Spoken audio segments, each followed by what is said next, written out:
अब चाहत बेचैनी से अपने हाथ पैर चलने लगती है। चाहत की बेहोशी में भी उसके जिस्म की गर्मी उसके जिस्म पर हावी हो रही थी। रघुवीर चाहत से थोड़ा दूरी पर खड़ा होता है और अपनी हवस भरी नजरों से चाहत के जिस्म को स्कैन करने लगता है और फिर चाहत को देखते हुए ही अपनी शर्ट के बटन खोलने लगता है। थोड़ी ही देर में रघुवीर अपनी शर्ट और पैंट दोनों ही उतार देता है और उसके बाद अपनी आंखों में हवस लिए चाहत की तरफ बिस्तर पर बढ़ने लगता है। अब आगे चाहत, जो आधी बेहोशी में भी रघुवीर को अपने करीब आता हुआ महसूस कर रही थी, उसे अब अपनी सिचुएशंस और अपनी हालत को देखकर घबराहट होने लगती है और चाहत को अब रघुवीर से बहुत ही ज्यादा डर लग रहा था। इसीलिए चाहत रघुवीर से रिक्वेस्ट करते हुए कहती है, मुझे छोड़ दो, मुझे जाने दो, मुझे हाथ मत लगाना, मेरे करीब मत आना, मुझे जाने दो, मैं शादीशुदा हूं, मुझे जाने दो, मैं शादीशुदा हूं। लेकिन रघुवीर चाहत की सारी बातों को इग्नोर करते हुए चाहत की तरफ बढ़ने लगता है। चाहत अपने आप को होश में लाने के लिए अपनी कलाई पर जोर से काट लेती है, लेकिन उसका भी चाहत पर कोई खास असर नहीं होता। चाहत अपने हाथ इधर उधर चलने लगती है और तभी एक पानी का जग चाहत के हाथ लगता है। चाहत पानी के जग को उठती है और उसका पूरा पानी अपने चेहरे पर डाल लेती है। पानी से चाहत को कुछ पल के लिए तो राहत मिलती है, लेकिन उसका असर भी ज्यादा देर तक नहीं टिकता।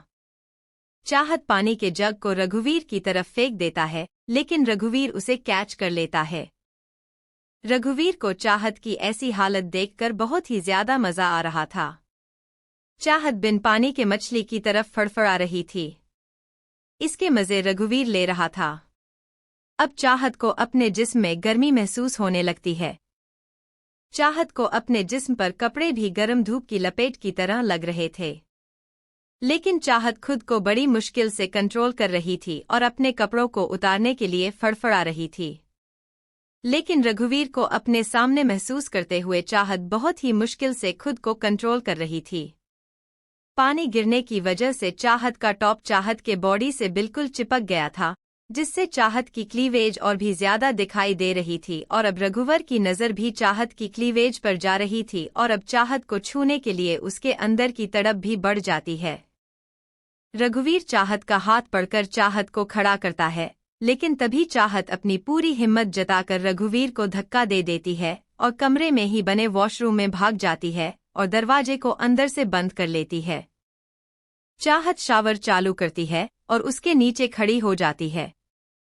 चाहत को वॉशरूम का दरवाजा पीटने की आवाज भी साफ सुनाई दे रही थी, लेकिन चाहत सभी चीज को इग्नोर करके बस अपने जिस्म की गर्मी को ठंडा करने की कोशिश कर रही थी कि तभी अचानक से दरवाजे से आवाज आनी बंद हो जाती है और एक पल के लिए सब कुछ खामोश हो जाता है। दूसरी तरफ रघुवीर, जो दरवाजा बाजा बजा कर थक गया था और अब उसे चाहत को हर हाल में पाना था, इसीलिए अब रघुवीर को गुस्सा आने लगता है। रघुवीर कमरे से निकालकर बाहर जाता है और वॉशरूम की चाबी ढूंढने लगता है। रघुवर चाबी ढूंढ रहा था कि तभी रघुवीर को महसूस होता है कि उसके बॉडीगार्ड्स वहां पर नहीं है और चारों तरफ एक अजीब सा सन्नाटा छाया हुआ है। रघुवीर चारों तरफ अपनी नजरें घुमाकर देखता है और अपने एक आदमी को आवाज लगाते हुए कहता है, गोपाल हरिया, कहाँ हो तुम लोग? रघुवीर इतना ही बोलता है कि तभी उसके सामने दो लोगों की लाश जाकर गिरती है, जिन्हें देखकर रघुवीर डर से 2 कदम पीछे हो जाता है। रघुवीर जब उन दोनों आदमियों को देखा है तो हैरान हो जाता है, क्योंकि जिन लोगों को अभी अभी रघुवीर ने आवाज लगाई थी, यह उन्हें दोनों की लाश थी। रघुवीर अपने मुंह में आए पानी को निकलते हुए सामने देखा है तो सामने से अक्षय, मोंटी और विक्रांत आ रहे थे। और तभी विक्रांत, जिसकी हाइट सबसे ज्यादा लंबी थी, साइड हो जाता है और उसके पीछे खड़े शख्स को देखकर तो रघुवर की जैसे सांस ही अटक जाती है। ब्लैक 3 पीस टैक्सी को सूट में अर्जुन अपने हाथ में तलवार लिए आ रहा था। अर्जुन के चेहरे पर इस वक्त खून लगा हुआ था और अर्जुन की तलवार खून से नहा हुई थी और अर्जुन के चेहरे का गुस्सा उसे इस वक्त एक खूंखार राक्षस का रूप दे रहा था। अर्जुन की आंखें गुस्से से लाल थी और उसके माथे की नसें उभरी हुई थी। रघुवीर तो जैसे साक्षात अपने सामने यमराज को देख रहा था और तभी अर्जुन रघुवीर के सामने आता है और एक जोरदार लात उसके सीने पर मरता है, जिससे रघुवीर पीछे टेबल पर जाकर गिरता है, जिससे उसकी कमर में बहुत तेज चोट लगती है। रघुवीर के मुंह से खून की बुहार बाहर निकलती है। अर्जुन अपनी तलवार को विक्रांत की तरफ फेंक देता है और रघुवीर के पास जाकर रघुवीर को कॉलर से पकड़कर उठता है और फिर उसकी पेंट को पकड़कर उसे हवा में उठाते हुए दोबारा से जमीन पर पटक देता है। और इतने में ही रघुवीर की हालत खराब हो जाती है और रघुवीर के अंदर आंखें खोलने की भी हिम्मत नहीं बचती। अर्जुन गुस्से से रघुवीर का कॉलर पकड़कर उसे झंझरते हुए कहता है, तेरी इतनी हिम्मत की तू न अर्जुन सिंह शेखावत की बीवी पर नजर डाले? क्या लगा तुझे कि मैं अगर अपनी बीवी के पास नहीं हूं तो कोई भी तेरे जैसा एरा आकर मेरी बीवी को नुकसान पहुंचा सकता है? अर्जुन सिंह शेखावत की बीवी है, वो सांस भी लेती है तो मुझे खबर होती है उसकी। और अर्जुन फिर से उसके चेहरे पर एक और जोरदार मुक्का मार देता है। अर्जुन इस वक्त बहुत ही ज्यादा गुस्से में था। अर्जुन से अपना गुस्सा कंट्रोल ही नहीं हो रहा था। जब से अर्जुन को पता चला था कि चाहत को किसी ने किडनैप कर लिया है, तब से ही अर्जुन बौखला गया था। अर्जुन 2 दिन पहले इंडिया आ चुका था और 2 दिन से मुंबई में था, क्योंकि अर्जुन की एक बहुत ही इम्पोर्टेंट मीटिंग थी जो मुंबई में थी। वैलेंटाइन डे था, तो इसीलिए अर्जुन चाहत से मिलने के लिए सीधा चाहत के लाइव शो पर ही जा रहा था। लेकिन अर्जुन वहां पहुंचता उससे पहले ही चाहत का किडनैप हो गया था। अर्जुन गुस्से में रघुवर के पेट पर लात मारने लगता है कि कभी मोंटी अर्जुन से कहता है, भाई उसे छोड़िए और जल्दी से यहाँ पर आओ। मोंटी की आवाज सुनकर अर्जुन की रघुवर को छोड़ देता है और कमरे की तरफ भागता है जहां से मोंटी की आवाज आई थी। अर्जुन अंदर आता है तो देखा है मोंटी अपनी दोनों आंखों पर हाथ रखकर आंखें बंद करके खड़ा था। अर्जुन जल्दी से अंदर जाता है और देखता है चाहत वॉशरूम में शावर के नीचे खड़ी थी और अपने हाथों से अपने कपड़ों को लगभग फाड़ने ही वाली थी। अर्जुन को अंदर जाता हुआ देखकर मोंटी जल्दी से कमरे से बाहर आ जाता है। अर्जुन चाहत के पास जाकर चाहत का हाथ पकड़ लेता है, लेकिन चाहत मदहोशी में अर्जुन के हाथ को दूर झांकते हुए बड़बड़ाते हुए कहती है, दूर दूर दूर रहो मुझे मेरे पास मत आना, हाथ मत लगाना मुझे, मैं शादीशुदा हूं। दूर रहो मुझसे, तुम जानते नहीं हो मैं किसकी बीवी हूं। चाहत बिना देखे बिना सोचे बिना समझे बस अपने हाथ चलाए जा रही थी। अर्जुन इरिटेट होकर चाहत के दोनों हाथों को पकड़कर चाहत को दीवार से लगा देता है और बहुत ही गुस्से से चाहत से कहता है, तुम्हें खुद को पता है कि तुम कौन हो और तुम्हारा पति कौन है? चाहत बड़ी मुश्किल से अपनी आंखें खोलकर सामने देखने की कोशिश करती है, लेकिन चाहत की आंखें उसका साथ ही नहीं दे रहे थे और चाहत अब लगभग बेहोशी की हालत में पहुंच जाते हैं। लेकिन चाहत के जिस्म की गर्मी उसे पूरी तरह बेहोश भी नहीं होने दे रही थी। चाहत दर्द से तड़पते हुए कहती है, हाँ, छोड़ो मुझे दर्द हो रहा है। गर्मी, बहुत गर्मी है, बहुत गर्मी है, गर्मी लग रही है, गर्मी। चाहत की ऐसी हालत देखकर अर्जुन को रघुवीर पर बहुत गुस्सा आ रहा था। अगर अर्जुन को आने में कुछ देर और हो जाती तो न जाने रघुवीर चाहत के साथ क्या कर देता। अर्जुन शावर को बंद करता है और चाहत को अपनी गोद में उठकर बाहर लेकर आता है। चाहत अर्जुन से छूटने की पूरी कोशिश कर रही थी और अपने हाथ पर चल रही थी। मोंटी, विक्रांत और अक्षय तीनों ही बाहर खड़े थे और अर्जुन को चाहत को लता हुआ देखकर मोंटी जल्दी से अर्जुन के पास आता है तो अर्जुन मोंटी से कहता है, जल्दी से डॉक्टर को फोन करो और उसे फार्म हाउस पर आने के लिए कहो और विक्रांत तुम जल्दी से गाड़ी निकालो। मोंटी और विक्रांत दोनों ही अपनी गर्दन में दिला देते हैं और बाहर की तरफ भागते हैं। अक्षय अर्जुन की मदद करते हुए चाहत को बाहर लेकर आता है और जल्दी से गाड़ी में बैठकर अर्जुन चाहत को लेकर फार्म हाउस पहुंच जाता है। दूसरी तरफ मुस्कान, जब से चाहत के किडनैप की खबर मुस्कान को पता चली थी, मुस्कान बहुत ही ज्यादा परेशानी से पूरे फार्म हाउस के चक्कर काट रही थी। मुस्कान एक एक करके सबको कॉल कर रही थी और चाहत का पता लगाने की कोशिश कर रही थी। मुस्कान परेशान होकर विक्रांत को कॉल करने वाली थी कि तभी मुस्कान को सामने से अर्जुन चाहत को अपनी गोद में उठाएं अंदर आता हुआ दिखाई देता है। अर्जुन को देखकर मुस्कान हैरान हो जाती है और जल्दी से अर्जुन के पास आती है। एक पल के लिए तो मुस्कान जैसे चाहत को भूल ही गई थी। उसे सिर्फ अर्जुन दिखाई दे रहा था। मुस्कान, अर्जुन तुम ऑस्ट्रेलिया से कब आए? अर्जुन, माँ मैं आपको सब बाद में बताता हूँ। अभी चाहत का ट्रीटमेंट जरूरी है। चाहत को ड्रग्स दिया गया है। अर्जुन की बातों से मुस्कान को भी चाहत का ख्याल आता है और मुस्कान परेशानी से चाहत को देखने लगती है। चाहत का शरीर लाल पड़ रहा था। उसे पर राशिद आ रहे थे क्योंकि चाहत के शरीर की गर्मी बढ़ रही थी और तभी पीछे से डॉक्टर भी आ जाता है। अर्जुन चाहत को हाल में ही सोफे पर लेट देता है। डॉक्टर चाहत को चेक करता है और जल्दी से एक इंजेक्शन निकालकर चाहत को लगा देता है। इंजेक्शन लगाने के बाद डॉक्टर अर्जुन से कहता है, मिस्टर सिंघानिया मैं आपकी वाइफ को एंटीडोज तो दे दिया है, लेकिन एंटीडोज को असर करने में भी कम से कम अभी आधा घंटा लग जाएगा। तब तक आप ही अपनी वाइफ की मदद कर सकते हैं। मेरा मतलब है कि आपको अपनी वाइफ के मतलब कि आपको अपनी वाइफ आप अपनी वाइफ को कमरे में ले जाएं और डॉक्टर को सबके सामने बोलने में थोड़ी शर्मिंदगी महसूस हो रही थी। इसीलिए डॉक्टर साफ साफ अर्जुन से बोल नहीं पा रही थी, लेकिन फिर डॉक्टर अपनी जिम्मेदारी समझते हुए कहती है, आप अपनी वाइफ के साथ थोड़ा फिजिकल कांटेक्ट बनाएं जिससे उन्हें राहत मिलेगी। थोड़ी देर में इन्हें रिलीफ मिल जाएगा। डॉक्टर की बात सुनकर हाल में खड़े सभी लोग एक दूसरे को ऐसे इग्नोर करते हैं जैसे कि कोई एक दूसरे को जानता ही ना हो और अपनी नजरें इधर-उधर घूमने लगते हैं। अर्जुन सबकी नजरों को पहचानते हुए झुककर चाहत को अपनी बाहों में उठता है और चाहत को अपने कमरे में ले जाता है। अर्जुन के जाते ही सभी लोग एक दूसरे से बिना कुछ कहेगी वहां से अपने अपने कमरे में चले जाते हैं। अर्जुन चाहत को बिस्तर पर लेकर दरवाजे के पास जाता है और दरवाजा बंद करके चाहत को देखने लगता है। चाहत बेड पर बेचैनी से अपने हाथ पैर चल रही थी और अपने कपड़ों को उतारने की कोशिश कर रही थी। चाहत को ऐसी हालत में देखकर अर्जुन को बिल्कुल अच्छा नहीं लग रहा था। अर्जुन चाहत के पास जाता है और चाहत के गाल पर हाथ रख देता है, लेकिन चाहत अर्जुन के हाथ को दूर झांकते हुए कहती है, दूर रहो, मुझे हाथ मत लगाना मुझे। चाहत का इस तरह से अर्जुन का हाथ झटक देना अर्जुन को बिल्कुल अच्छा नहीं लगता।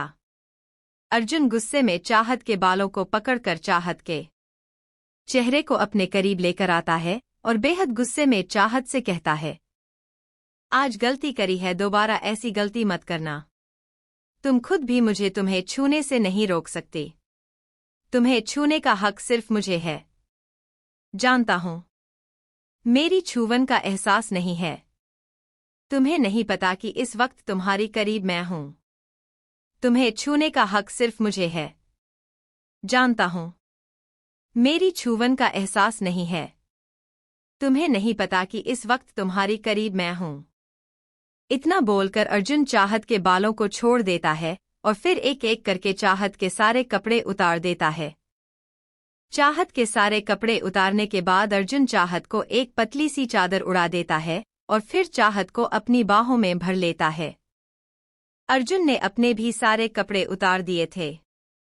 इस वक्त अर्जुन और चाहत के ऊपर सिर्फ एक पतली सी चादर थी और अर्जुन चाहत को अपने अंदर जैसे बिल्कुल छिपकर लेटा हुआ था। चाहत को भी अर्जुन के जिस्म से जैसे ठंडी राहत मिल रही थी, इसीलिए चाहत भी अर्जुन से चिपके जा रही थी।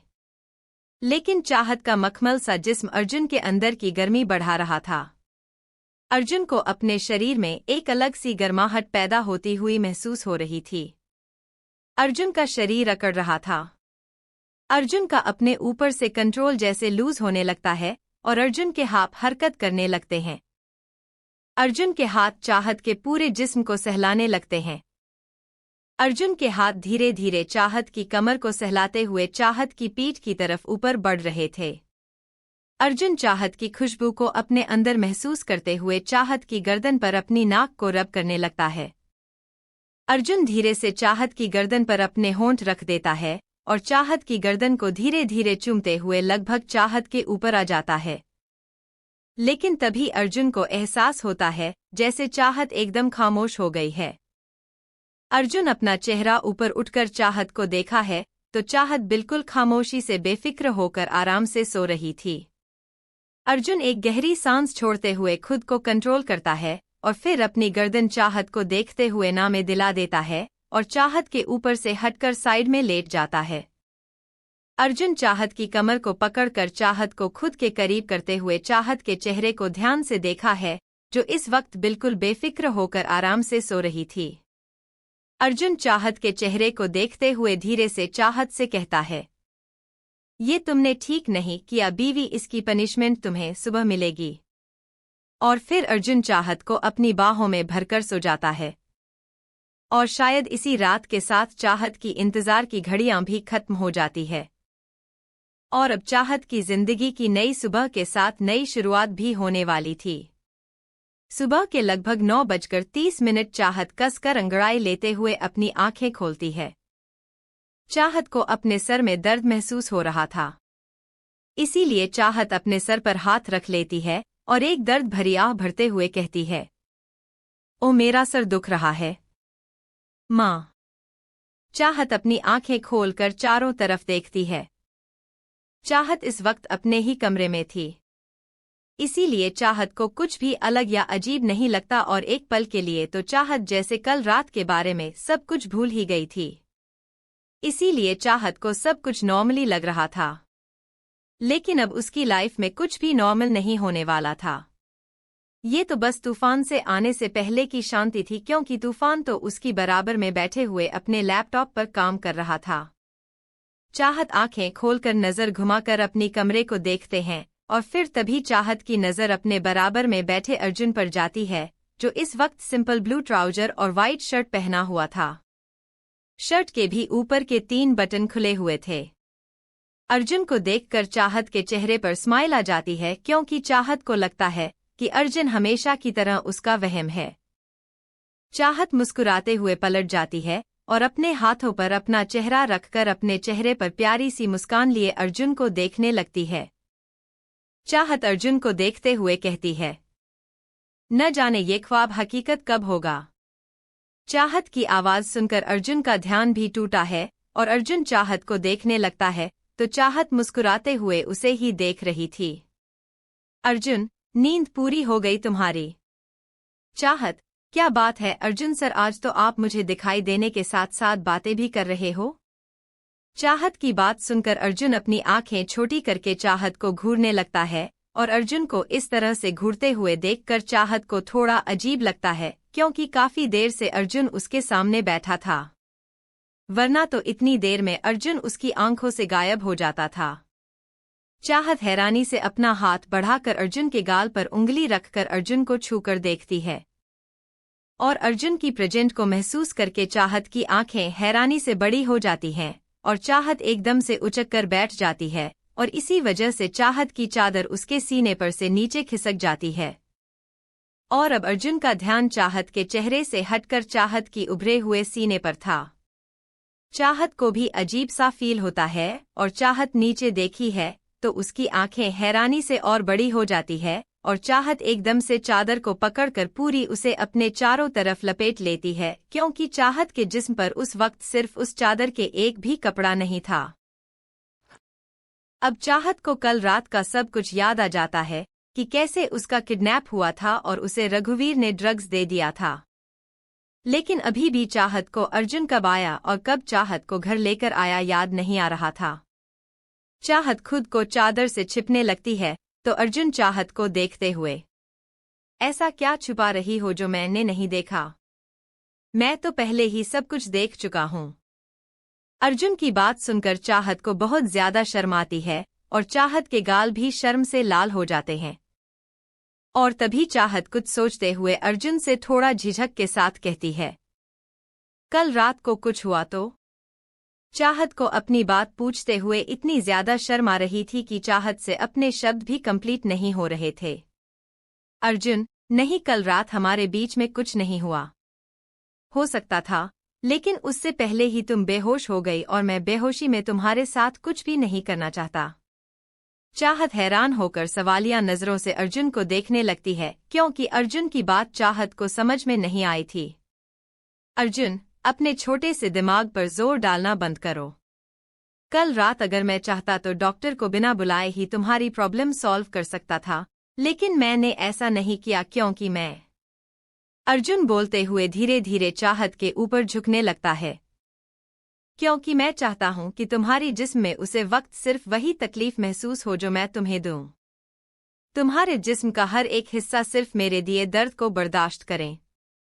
और ऐसे ही बोलते हुए अर्जुन चाहत के ऊपर आ जाता है और चाहत बिस्तर पर सीधी लेट जाती है। अर्जुन बहुत ही मदहोशी से चाहत के कान में कहता है, क्योंकि मैं चाहता हूं कि जब मैं तुम्हारे जिस्म में शामिल हूं तो तुम दर्द से तड़प उठो। मैं तुम्हें अपने बिस्तर पर, अपने नीचे अपनी वजह से दर्द में तड़पते हुए देखना चाहता हूं, ना कि किसी ड्रग्स के आसार में।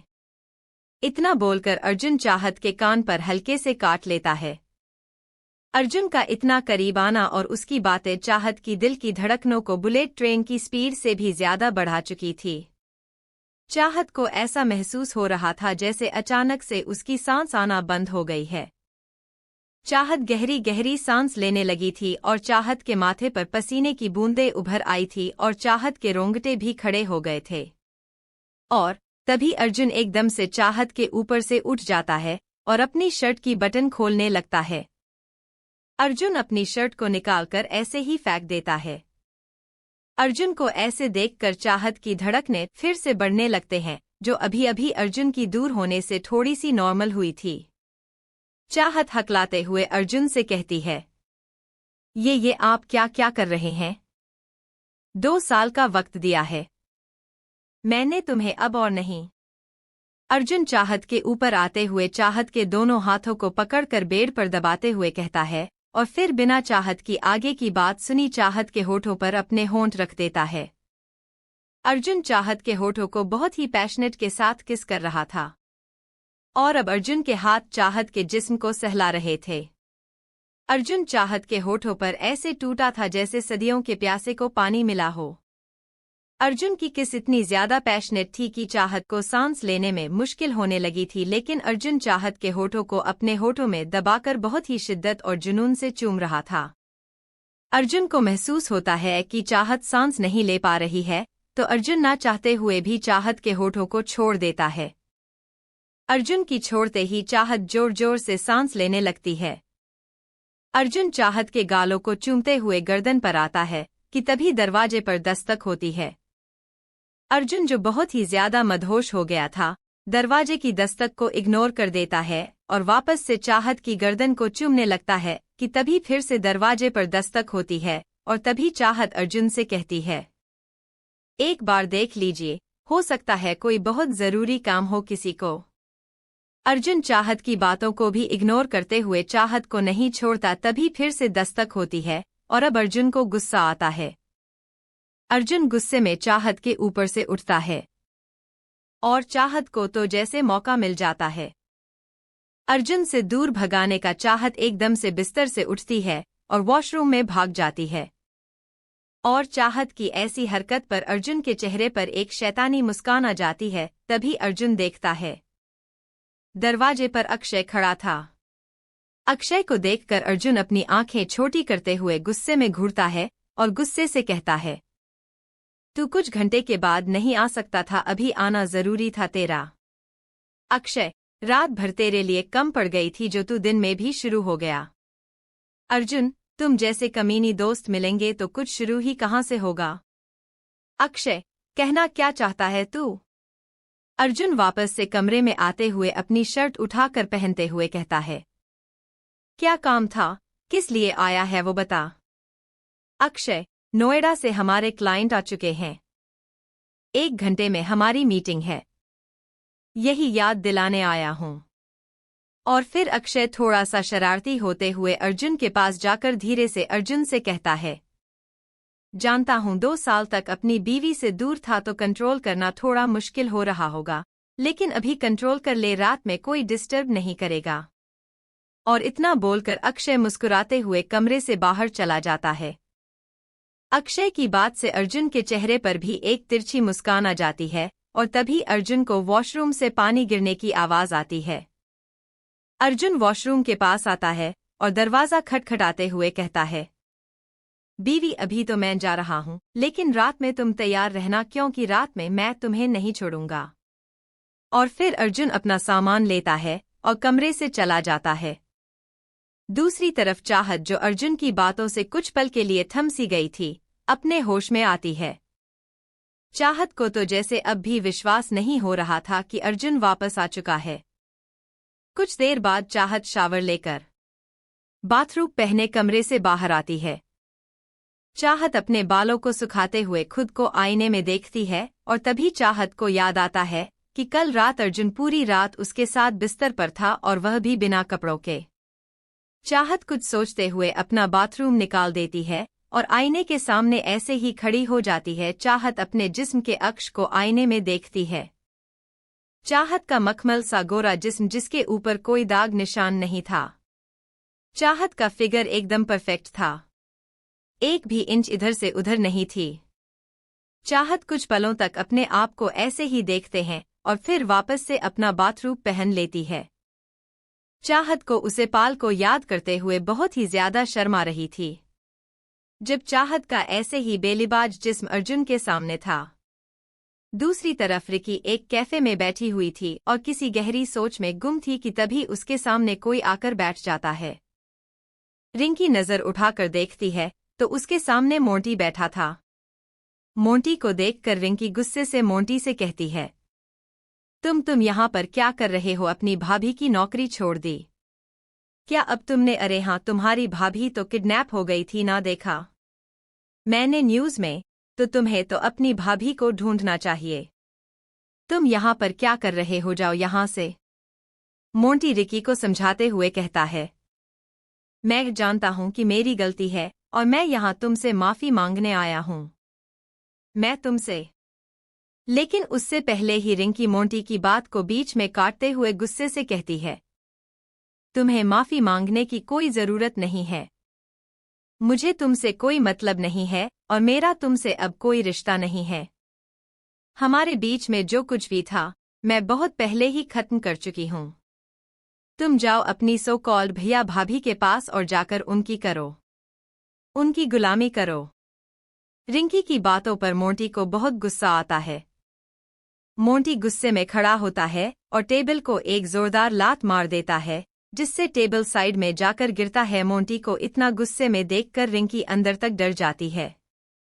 मोंटी गुस्से में रिंकी का हाथ पकड़ता है और उसे बिना कुछ कहे अपने साथ घसीट हुए ले जाने लगता है। मोंटी रिंकी को ले जा ही रहा था कि तभी 3 से 4 लड़के एकदम से रिंकी के सामने आ जाते हैं, जिन्हें देखकर रिंकी एकदम से डर जाती है और मोंटी का हाथ कसकर पकड़ लेती है। मोंटी भी इस बात को महसूस करता है और रिंकी की तरफ देखा है तो रिंकी के चेहरे पर डर के भाव थे और रिंकी डरते हुए सामने देख रही थी। मोंटी रिंकी की नजरों का पीछा करते हुए सामने देखा है, जहां से 3 से 4 लड़के रिंकी की तरह ही आ रहे थे। लड़कों को सामने से आता हुआ देखकर मोंटी इतना तो समझ जाता है कि रिकी उन्हीं लड़कों से डर रही है, लेकिन मोंटी को यह बात समझ नहीं आती कि उन लोगों से क्यों डर रही है। लड़कों ने वैसे अभी तक रिकी को नहीं देखा था, इसीलिए रिंकी मोंटी के पीछे छिप जाती है और अपने बालों से अपने फेस को तो कभी अपने हाथों से अपने फेस को छुपाने लगती है। और तभी उन लड़कों में से एक लड़की की नज़र रिकी पर रोज जाती है। लड़का अपनी बराबर वाले लड़के को कहता है, रॉकी, वह देख सामने कौन है। लड़के की बात सुनकर जो उसके बराबर में लड़का खड़ा था, उसका नाम रॉकी था, सामने देखने लगता है। सामने रिकी को देखकर उसे लड़के के चेहरे पर एक शैतानी मुस्कान आ जाती है और तभी उसे लड़के का ध्यान मोंटी पर जाता है, जो अपनी का जाने वाली नजरों से उन्हीं लड़कों को देख रहा था। लड़के मोंटी को देखकर लड़का अपने बराबर में खड़े लड़के से कहता है, यह सामने तो मिस कपूर ही खड़ी है, लेकिन उसके साथ यह सूट बूट पहना लड़का कौन है? सभी दूसरा लड़का रिंकी का मजाक उड़ाते हुए कहता है। लगता है इसके राइटर बाप ने कोई बॉडीगार्ड रख लिया है। रॉकी, अच्छा, लगता है आज यह अपने हाथ पैर तुड़वा कर जाएगा। चलो चलते हैं। और फिर चारों लड़के रिंकी के पास आ जाते हैं। चारों लड़कों को अपने सामने देखकर रिंकी डरने लगती है। तभी रॉकी रिंकी को डरते हुए महसूस कर लेता है और रिंकी को डरता देखकर रॉकी के चेहरे पर मुस्कान आ जाती है और रॉकी रिंकी से कहता है, क्या बात है स्वीटहार्ट, तुमने अपने लिए बॉडीगार्ड रख लिया है और तुम्हें लगता है कि यह बॉडीगार्ड तुम्हें हमसे बचा लेगा? रॉकी की बात पर रिकी कोई जवाब नहीं देती बल्कि और ज्यादा कसकर मोंटी का हाथ पकड़ लेती है। मोंटी भी खामोशी से उन लड़कों को देख रहा था और उनकी बातें सुनकर जानने की कोशिश कर रहा था कि आखिर हो क्या रहा है।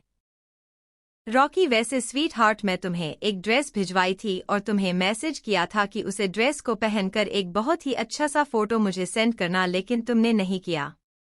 शायद तुम भूल गई मुझे नाराज करने की सजा क्या होती है। और इतना बोलकर रॉकी एकदम सीरियस हो जाता है और उसके चेहरे पर गुस्सा झलकने लगता है। रॉकी अपना एक कदम बढ़ाकर रिंकी के पास आने लगता है तो रिंकी डर कर बिल्कुल मोंटी के पीछे हो जाती है। रिकी को ऐसे किसी लड़के के पीछे देखकर रॉकी मोंटी को देखने लगता है। रॉकी बहुत ही गुस्से से मोंटी से कहता है, अगर अपने हाथ पैर तुड़वाना नहीं चाहते तो चुपचाप यहाँ से निकल जाओ और उसे लड़की को मेरे हवाले कर दो। तुम्हारे लिए इसी में भलाई है, वरना महीना तक अस्पताल के बेड से नहीं उठोगे।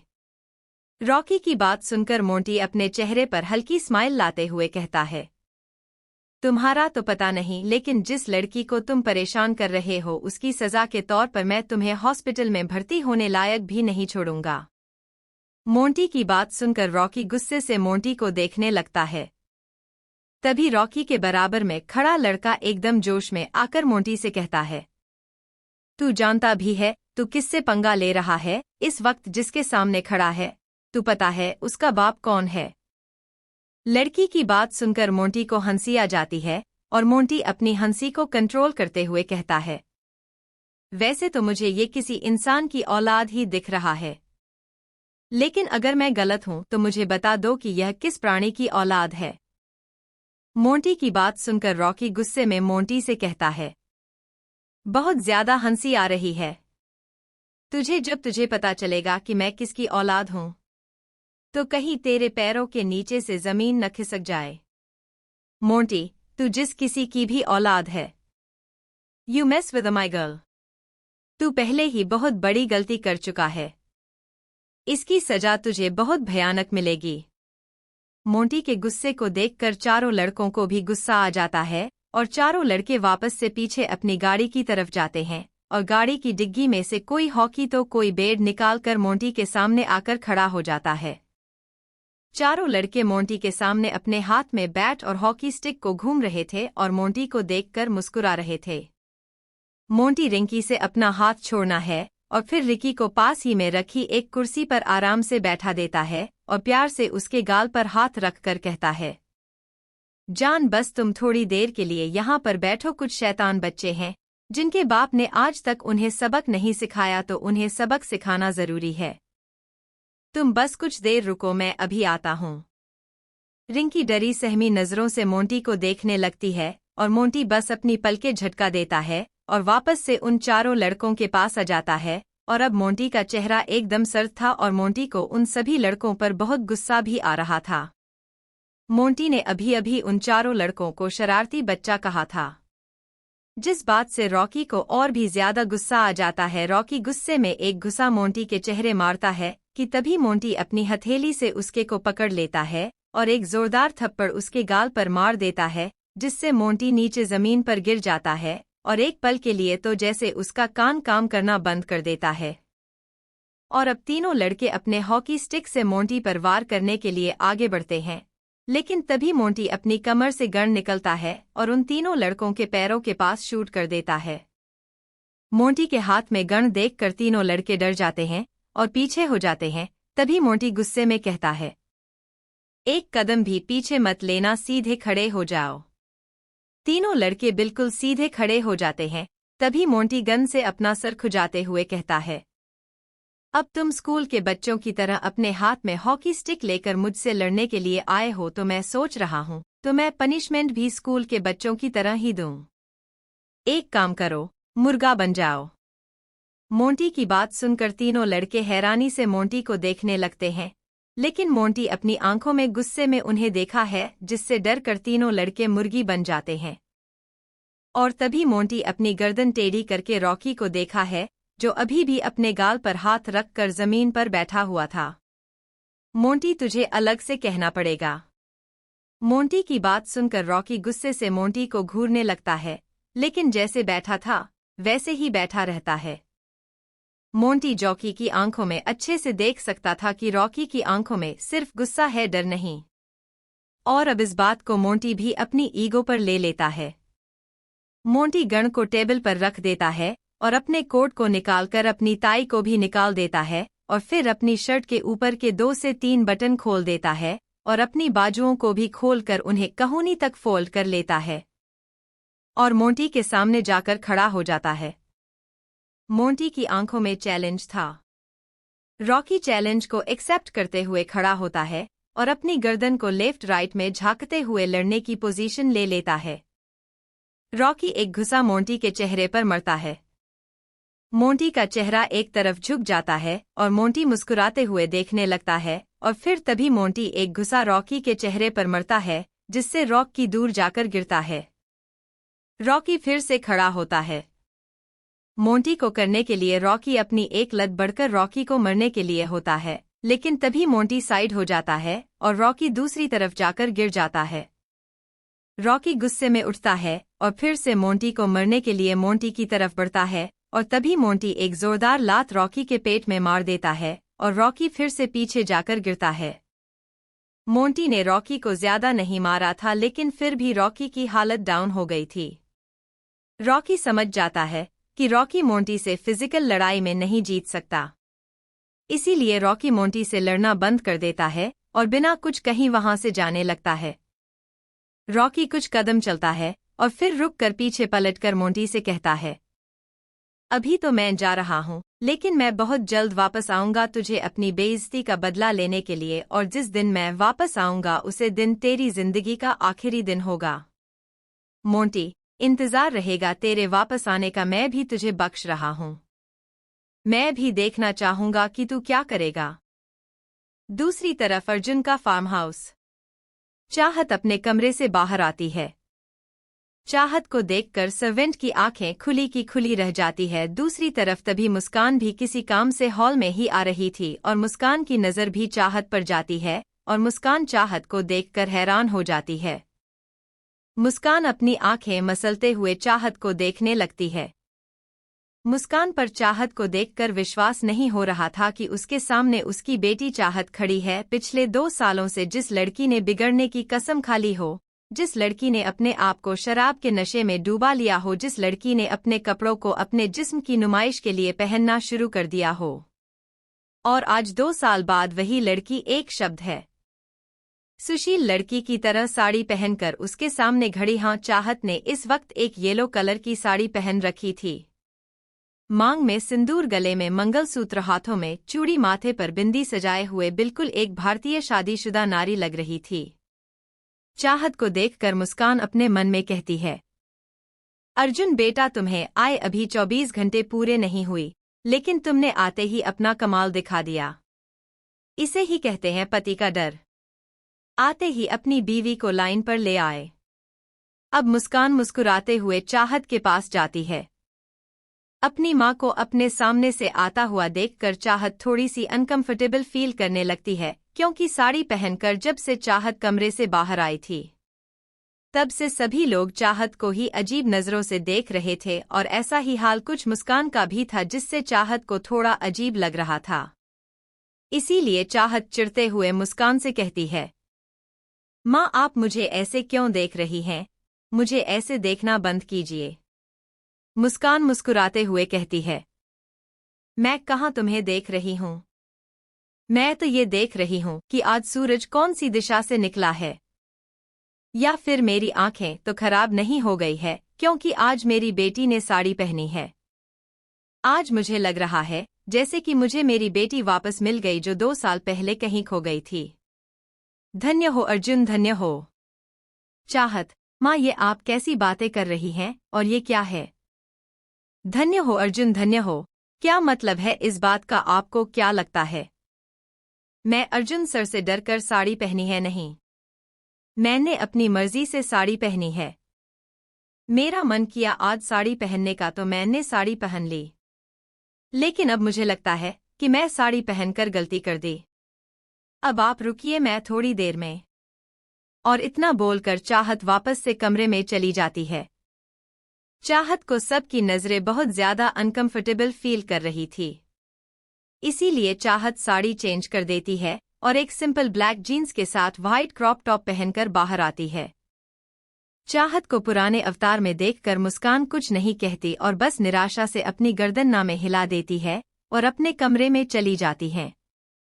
चाहत गाड़ी की चाबी उठाती है और घर से बाहर निकल जाती है। जब मुस्कान को पता चलता है कि चाहत घर से बाहर चली गई है, तो मुस्कान को चाहत पर बहुत गुस्सा आता है। मुस्कान गुस्से में चाहत को फोन करती है। कुछ रिंग जाने पर ही चाहत फोन उठा लेती है और तभी मुस्कान गुस्से से चाहत से कहती है, चाहत कहाँ हो तुम, अभी के अभी घर वापस आओ। चाहत, माँ मैं अभी घर वापस नहीं आ सकती क्योंकि मुझे। लेकिन तभी मुस्कान चाहत की बात को बीच में काटते हुए कहती है, चाहत मुझे कुछ नहीं सुना। तुम अभी के अभी घर वापस आ रही हो और अगर तुम घर वापस नहीं आई तो सोच लेना मैं तुमसे बात नहीं करूंगी। फिर अर्जुन तुमसे बात करेगा। तो अब तुम खुद ही सोचो। और इतना बोलकर मुस्कान बिना चाहत की आगे की बात सुनिए फोन काट देती है। चाहत गुस्से में गाड़ी को ब्रेक मारती है और एक हाथ स्टीयरिंग व्हील पर मरते हुए कहती है, अर्जुन अर्जुन पता नहीं माँ को हो क्या गया है, जब देखो मुझे अर्जुन सर की धमकी दे दी जाती है। 2 साल से तो उनका कुछ भी आतापता नहीं था। पूरे 2 साल से उन्होंने मुझसे बात नहीं करी थी और अब अचानक से आकर मेरे मालिक बन बैठे हैं। सभी लोगों को क्या लगता है मैं उनके हाथ की कठपुतली हूँ। वो मुझे जब चाहे जैसे चाहे घुमाएंगे और मैं नाचे लगूंगी। नहीं, बिल्कुल नहीं, ऐसा नहीं होगा। हर बार उनकी मर्जी नहीं चलेगी। इतना बोलकर चाहत फिर से गाड़ी स्टार्ट करती है। पहले चाहत सिर्फ स्टूडियो जा रही थी क्योंकि आज चाहत की रिकॉर्डिंग थी, लेकिन अब चाहत गुस्से में अपनी गाड़ी क्लब की तरफ मोड़ लेती है। दूसरी तरफ मोंटी रिकी को घर छोड़कर वापस ऑफिस के लिए निकल जाता है क्योंकि अर्जुन ने उसे कॉल करके अर्जेंटली बुलाया था और इसीलिए फिर से रिंकी की और मोंटी की मुलाकात अधूरी रह गई थी। रिंकी जो कुछ देर पहले मोंटी के आने से बहुत ज्यादा खुश हो गई थी। उसे लगा था कि अब सब कुछ ठीक हो जाएगा, लेकिन फिर से मोंटी का इस तरह से बीच में ही अपनी बात को अधूरी छोड़कर अर्जुन के बुलाने पर ऑफिस चले जाना रिकी को अच्छा नहीं लगता और रिंकी को मोंटी पर बहुत गुस्सा आता है। रिंकी की गुस्से में घर वापस आ जाती है। दूसरी तरफ मोंटी अर्जुन के केबिन में आता है। अर्जुन मोंटी को देखते हुए कुर्सी पर लीन होते हुए मोंटी से कहता है, रेस्टोरेंट में तुम्हारी किससे लड़ाई हुई थी? अर्जुन का डायरेक्टली सवाल सुनकर मोंटी एक पल के लिए हैरान हो जाता है कि उसके भाई को इतनी जल्दी कैसे पता चल गया। लेकिन तभी उसे इस बात का भी ख्याल आता है कि उसका भाई उन सभी का ख्याल अच्छे से रखता है जिससे वह अपना मानता है और उन सभी की अपडेट हमेशा उसके भाई के पास होती है। लेकिन तभी मोंटी को रॉकी का बिहेवियर याद आता है। मोंटी अर्जुन से कहता है, ये तो नहीं पता भाई कि वह कौन था, लेकिन हाँ मुझे बस उसका नाम याद है। उसका नाम रॉकी था जिससे मेरी रेस्टोरेंट में लड़ाई हुई थी। उसे कने मेरी जंगली बिल्ली को डराया था। मैं उसे कैसे छोड़ सकता हूँ? अर्जुन, अगर तुम्हें अपनी जंगली बिल्ली से इतना ही प्यार है और तुम उसके बगैर नहीं रह सकते तो तुम उसे टाइम क्यों नहीं दे रहे? मैंने सुना है तुम्हारा और तुम्हारी जंगली बिल्ली का ब्रेकअप भी हुआ था। मोंटी, नहीं भाई, ऐसी बात नहीं है। बस उसे वक्त जंगली बिल्ली थोड़ा गुस्से में थी और उसने मुझसे बोल दिया था कि वह ब्रेकअप कर रही है और उसके बाद मैं भी काम में इतना बिजी हो गया था कि उसे मना भी नहीं पाया और आज भी मैं उसे इसीलिए मिलने के लिए गया था। लेकिन अचानक से आपका फोन आ गया तो मैं। इससे आगे की बात मोंटी पूरी नहीं करता और अधूरी ही छोड़ देता है। अर्जुन अपनी सीट से खड़ा होता है और मोंटी के पास आता है। अर्जुन मोंटी के कंधे पर हाथ रख कर कहता है, मोंटी तुम बहुत अच्छे भाई हो, बहुत अच्छे देवर हो, लेकिन अब वक्त है बहुत अच्छे बॉयफ्रेंड बनने का। रिंकी को वक्त दो, अपने रिश्ते को संभालो और उसे सुधार लो। रिंकी तुमसे बहुत प्यार करती है और तुम भी रिंकी से बहुत प्यार करते हो। मैं जानता हूं मेरे ना होने से तुम पर काम का प्रेशर कुछ ज्यादा ही बढ़ गया था, लेकिन अब मैं आ गया हूं। तुम अपने रिश्ते को वक्त दो और उसे जल्द से जल्द सुधार लो, क्योंकि अब मैं चाहता हूं कि जल्द ही तुम दोनों की शादी करवा दीजिए। इसीलिए अब मैं तुम्हें पूरे 1 हफ्ते की छुट्टी दे रहा हूं। तुम्हारे पास पूरा 1 हफ्ता है अपने प्यार को मनाने का, तो अब तुम सोचो तुम्हें कैसे अपने प्यार को मानना है। अर्जुन की बात सुनकर मोंटी मुस्कुरा देता है और अपनी गर्दन हमें दिला देता है और फिर अर्जुन के गले लग जाता है। कुछ देर बाद अर्जुन अपने काम में बहुत ही ज्यादा बिजी था कि तभी अर्जुन का फोन रिंग करता है। अर्जुन अपने फोन को देखा है तो उसे परमा नाम शो हो रहा था। अर्जुन फोन उठाता है कि तभी मुस्कान थोड़ा गुस्से से अर्जुन से कहती है, चाहत कुछ देर पहले घर से निकली है। मैंने उसे कॉल करके वापस आने के लिए भी बोला था, लेकिन चाहत वापस नहीं आई। अर्जुन मुझे डर है, पिछले 2 सालों में चाहत बहुत ही ज्यादा जिद्दी और गुस्सैल हो गई है। अर्जुन मैं अपनी बच्ची को बहुत ज्यादा मिस करती हूँ। मैं उसकी मासूमियत को खोते हुए देखा है। अर्जुन मुझे मेरी बेटी वापस चाहिए। मुझे मेरी वही मासूम चाहत वापस चाहिए। मैं जानती हूँ कि मैं एक माँ होकर तुमसे ऐसी बातें कह रही हूँ, लेकिन मेरी बेटी के लिए मुझे यही लगता है। अर्जुन चाहत तुम्हारी पत्नी है और तुम्हारा पूरा हक है उसे गलत रास्ते से निकालकर सही रास्ते पर लाने का, और चाहे उसके लिए तुम्हें कोई भी रास्ता अपनाना पड़े। मुस्कान की बात सुनकर अर्जुन थोड़ा सा कंफ्यूज हो जाता है और मुस्कान से कहता है, माँ आप कहना क्या चाहती है, साफ साफ कहिए। मुस्कान एक गहरी सांस लेते हुए कहती है, मैं चाहती हूँ कि तुम अपनी पत्नी के पैरों में भेड़िया डालो, उसे उसकी मर्यादा समझो, उसके लिए चाहे तुम्हें उसे घर में बंद करके क्यों ना रखना। अर्जुन तुमने चाहत को बहुत आज़ादी दी है, लेकिन अब वक्त है उसकी आज़ादी को छीनने का, क्योंकि चाहत ने तुम्हारी दी आज़ादी का गलत फायदा उठाया है। मुस्कान की बात को समझते हुए अर्जुन मुस्कान से कहता है, डोंटी वरी माँ, आप जैसा चाहती है वैसा ही होगा। अब से चाहत सांस भी मेरी मर्जी से लगी, आप जैसा चाहती हैं कल से चाहत आपको वैसे ही नजर आए। इतना बोलकर अर्जुन मुस्कान के कॉल को डिस्कनेक्ट कर देता है। अर्जुन अपने फोन को टेबल पर रखते हुए बड़ी सर्द आवाज में खुद से कहता है, बीवी यह तुमने ठीक नहीं किया, तुम्हें माँ को परेशान नहीं करना चाहिए था। अर्जुन फोन उठाता और किसी को कॉल करता है। 2 ही रिंग में सामने वाला फोन उठा लेता है। अर्जुन बहुत ही सर्द आवाज में कहता है, तुम्हारे पास 10 मिनट है। 10 मिनट के अंदर अंदर मुझे मेरी बीवी की करंट लोकेशन चाहिए। अर्जुन की इतनी सर्द आवाज सुनकर सामने वाले को भी घबराहट होने लगती है और सामने वाला शख्स डराते हुए अर्जुन से कहता है, ओके सर। थोड़ी ही देर में अर्जुन के फोन पर एक मैसेज आता है और जो मैसेज खोलकर देखता है तो उसमें चाहत की करंट लोकेशन थी, और यह करंट लोकेशन इस वक्त देहरादून के सबसे फेमस क्लब की थी। मूनलाइट क्लब देहरादून का सबसे फेमस क्लब था। वहां पर अक्सर रईस बात की बिगड़ी हुई औलादे लेट नाइट तक पार्टी करते हैं। खुशी देर में विक्रांत और अर्जुन मून नाइट क्लब के बाहर खड़े थे। अर्जुन कॉल्ड नजरों से उसे क्लब को घूर रहा था। विक्रांत और अर्जुन क्लब के अंदर जाते हैं। अर्जुन अपनी कोल्ड नजरों से चारों तरफ देखा है और वही डांस फ्लोर पर चाहत 2 लड़कों के साथ डांस करती हुई अर्जुन को दिखाई देती है। अर्जुन एक चेयर को पकड़कर उसे बिल्कुल डांस फ्लोर के सामने लाकर रख देता है और उसे पर बैठ जाता है। अर्जुन अपनी कमर से गण निकलता है और उसे लोड करते हुए एक नज़र चाहत को देखा है, जो मस्त होकर दोनों लड़कों के साथ डांस कर रही थी। अर्जुन बिल्कुल चाहत के पैरों के पास 2 बार फायर करता है। अर्जुन के फायर करते ही पूरे क्लब में हलचल मच जाती है। लोग इधर से उधर डरते हुए भागने लगते हैं। अर्जुन फिर से हवा में फायर करता है, जिसे जो इंसान जहां होता है एक पल के लिए वहीं पर रुक जाता है। पूरे क्लब में एकदम से सन्नाटा अच्छा रहता है। क्लब का म्यूजिक भी एकदम बंद हो जाता है। और चाहत जो शराब के नशे में लड़कों के साथ डांस कर रही थी, अर्जुन का गुस्से से भरा चेहरा देखकर उसका एक ही पल में सारा नशा उतर जाता है। अर्जुन अपने चेहरे पर गुस्से का ज्वालामुखी लिए एक तक बस चाहत को ही देख रहा था। अर्जुन की आंखें गुस्से से लाल थी। और आप अर्जुन अपनी नसरत इतनी सी कर चाहत के पेट को देखा है, जहां पर एक लड़का चाहत के कमर में हाथ डालकर चाहत के बराबर में खड़ा था।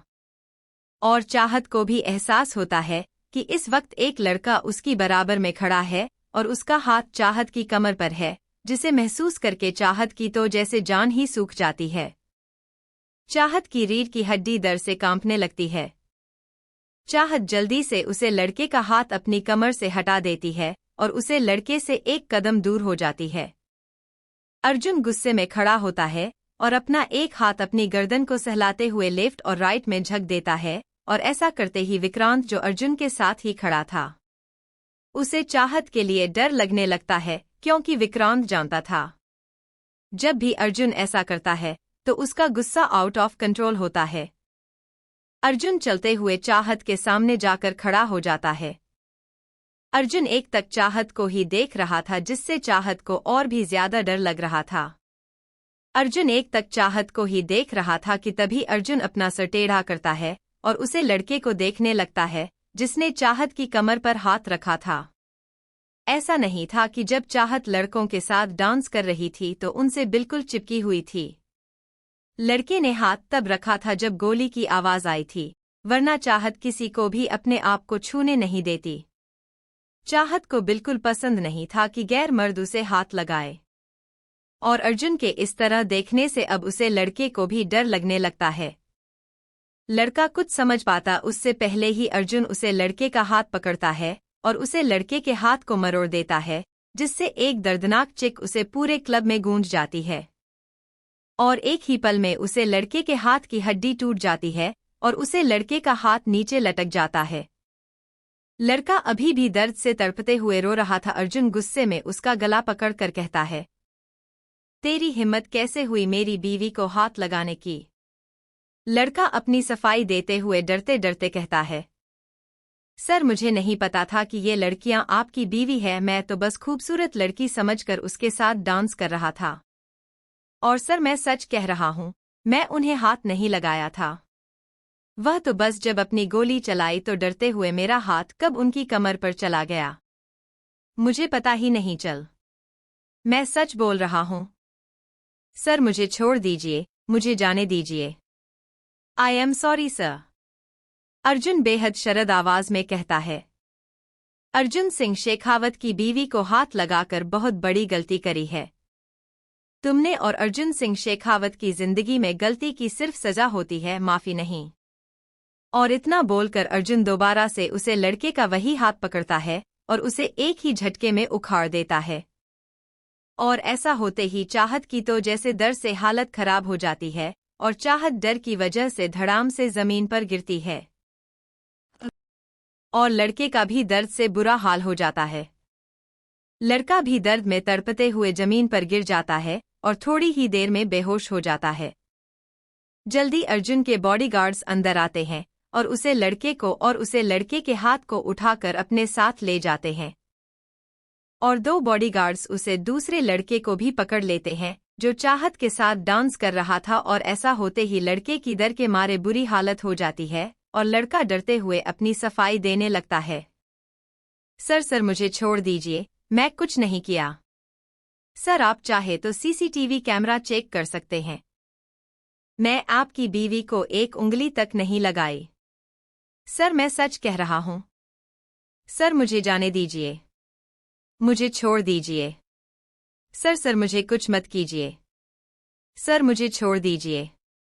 लेकिन ना तो अर्जुन के बॉडीगार्ड्स उसकी कोई बात सुनते हैं और अर्जुन को तो जैसे कुछ भी सुनाई नहीं दे रहा था। अर्जुन बस गुस्से में एक तक चाहत को ही देख रहा था। अर्जुन झुककर चाहत को अपनी बाहों में उठा लेता है और क्लब से बाहर चला जाता है। और अर्जुन के बॉडीगार्ड्स उसे लड़के को भी अपने साथ घसीटते हुए ले जाते हैं। अर्जुन गुस्से में चाहत को गाड़ी की पिछली सीट पर लाकर पटक देता है और फिर खुद ड्राइविंग सीट पर जाकर बहुत ही तेजी गाड़ी की स्पीड को बढ़ाते हुए वहां से निकल जाता है। और कुछ ही देर में अर्जुन फार्म हाउस के सामने अपनी गाड़ी को रोकता है। अर्जुन गाड़ी से बाहर निकलता है और फिर चाहत को अपनी गोद में उठाकर अंदर लेकर आता है और उसे हॉल में ही सोफे पर पटक देता है। अर्जुन एक सर्वेंट को उंगली के इशारे से बुलाता है। सर्वेंट अर्जुन को गुस्से में देखकर डरते हुए अर्जुन के पास आता है तो अर्जुन गुस्से से कहता है, एक बाल्टी पानी लेकर आओ। अर्जुन की बात सुनकर सर्वेंट जल्दी से वहां से जाता है और बहुत ही फुर्ती के साथ एक बाल्टी पानी अपने साथ ले आता है। अर्जुन उसे सर्वेंट के हाथ से बाल्टी लेता है और बाल्टी का पूरा अपनी चाहत के ऊपर उदल देता है। और उसी के साथ चाहत एक ही झटके में होश में आ जाती है और जोर जोर से खांसने लगती है। और चाहत जैसे ही सामने देखती है तो अर्जुन गुस्से से उसे ही घूर रहा था। अर्जुन को अपने सामने देखकर चाहत को अब अर्जुन से बहुत ही ज्यादा डर लग रहा था। चाहत सोफे पर ही पीछे होने लगती है। चाहत अपने मुंह में आए पानी को सटकते हुए अर्जुन से कुछ कहने वाले होती है कि उससे पहले ही अर्जुन चाहत की बाजू पकड़कर चाहत को सोफे से खड़ा करता है और चाहत के बालों को गुस्से में पीछे से पकड़कर मुट्ठी में भरते हुए बेहद सद आवाज में कहता है, बीवी तुम्हारी हिम्मत कैसे हुई किसी गैर मर्द के करीब जाने की, उसे खुद को छूने देने की? अगर तुम्हारे जिस्म में इतनी ही आग लगी थी तो मुझे बता दिया होता। मैं ऑस्ट्रेलिया गया था, मारा नहीं था। और अब तो मैं वापस आ चुका हूँ। कुछ घंटे का सब्र कर लेती। आज रात तो मैं तुम्हारी जिस्म की आग को वैसे भी बुझने ही वाला था, लेकिन नहीं, तुम्हारे जिस्म में कुछ ज्यादा ही आग लगी है। इसीलिए तुमसे कुछ घंटे का भी इंतजार नहीं हुआ, पर कोई बात नहीं।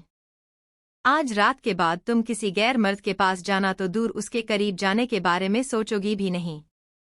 इतना बोलकर अर्जुन चाहत के बालों को छोड़ देता है और चाहत की बाजू को पकड़कर उसे अपने साथ घसीटते हुए कमरे में ले जाता है। अर्जुन दरवाजे एक जोरदार लात मारता है जिससे दरवाजा बंद हो जाता है और ऑटोमेटिकली लॉक हो जाता है। और फिर अर्जुन चाहत को बिस्तर पर धक्का दे देता है जिससे चाहत मुंह के बाल बिस्तर पर जाकर गिरती है। चाहत पलट कर देखती है तो अर्जुन अपने कोट को उतार कर फेंक चुका था और अब अपनी शर्ट के बटन खोल रहा था, जिसे देखकर चाहत बहुत ही ज्यादा घबरा जाती है। चाहत की आंखें हैरानी से बड़ी हो जाती है और चाहत डरते हुए अर्जुन से कहती है, सर आप यह क्या कर रहे हैं? सर मेरी बात सुनिए, आप ऐसा नहीं कर सकते सर। अर्जुन अपनी शर्ट को भी निकाल कर फेंक देता है और फिर अपनी पेट से बेल्ट को निकलते हुए चाहते कहता है, मैं क्या क्या कर सकता हूँ? आज रात तुम्हें अच्छे से बताऊंगा और तुम आज के बाद क्या क्या नहीं कर सकती, इस बात को भी तुम्हें अच्छे से याद कराऊंगा। अर्जुन चाहत का हाथ पकड़कर चाहत को खड़ा करता है और चाहत को वॉशरूम में ले जाते हुए शावर के नीचे लाकर खड़ा कर देता है। शावर का पानी बहुत ठंडा था और पानी को अपने जिस्म पर महसूस करते ही चाहत के शरीर में कपकपाहट होने लगती है। अर्जुन चाहत की कमर में हाथ डालता है और दूसरे हाथ से चाहत की कमर के उसे हिस्से को साफ करने लगता है जहां पर उसे लड़के ने चाहत को टच किया था। अर्जुन चाहत की कमर को इतनी बेदर्दी से साफ कर रहा था कि चाहत को अपनी कमर में भी हिसाब दर्द हो रहा था।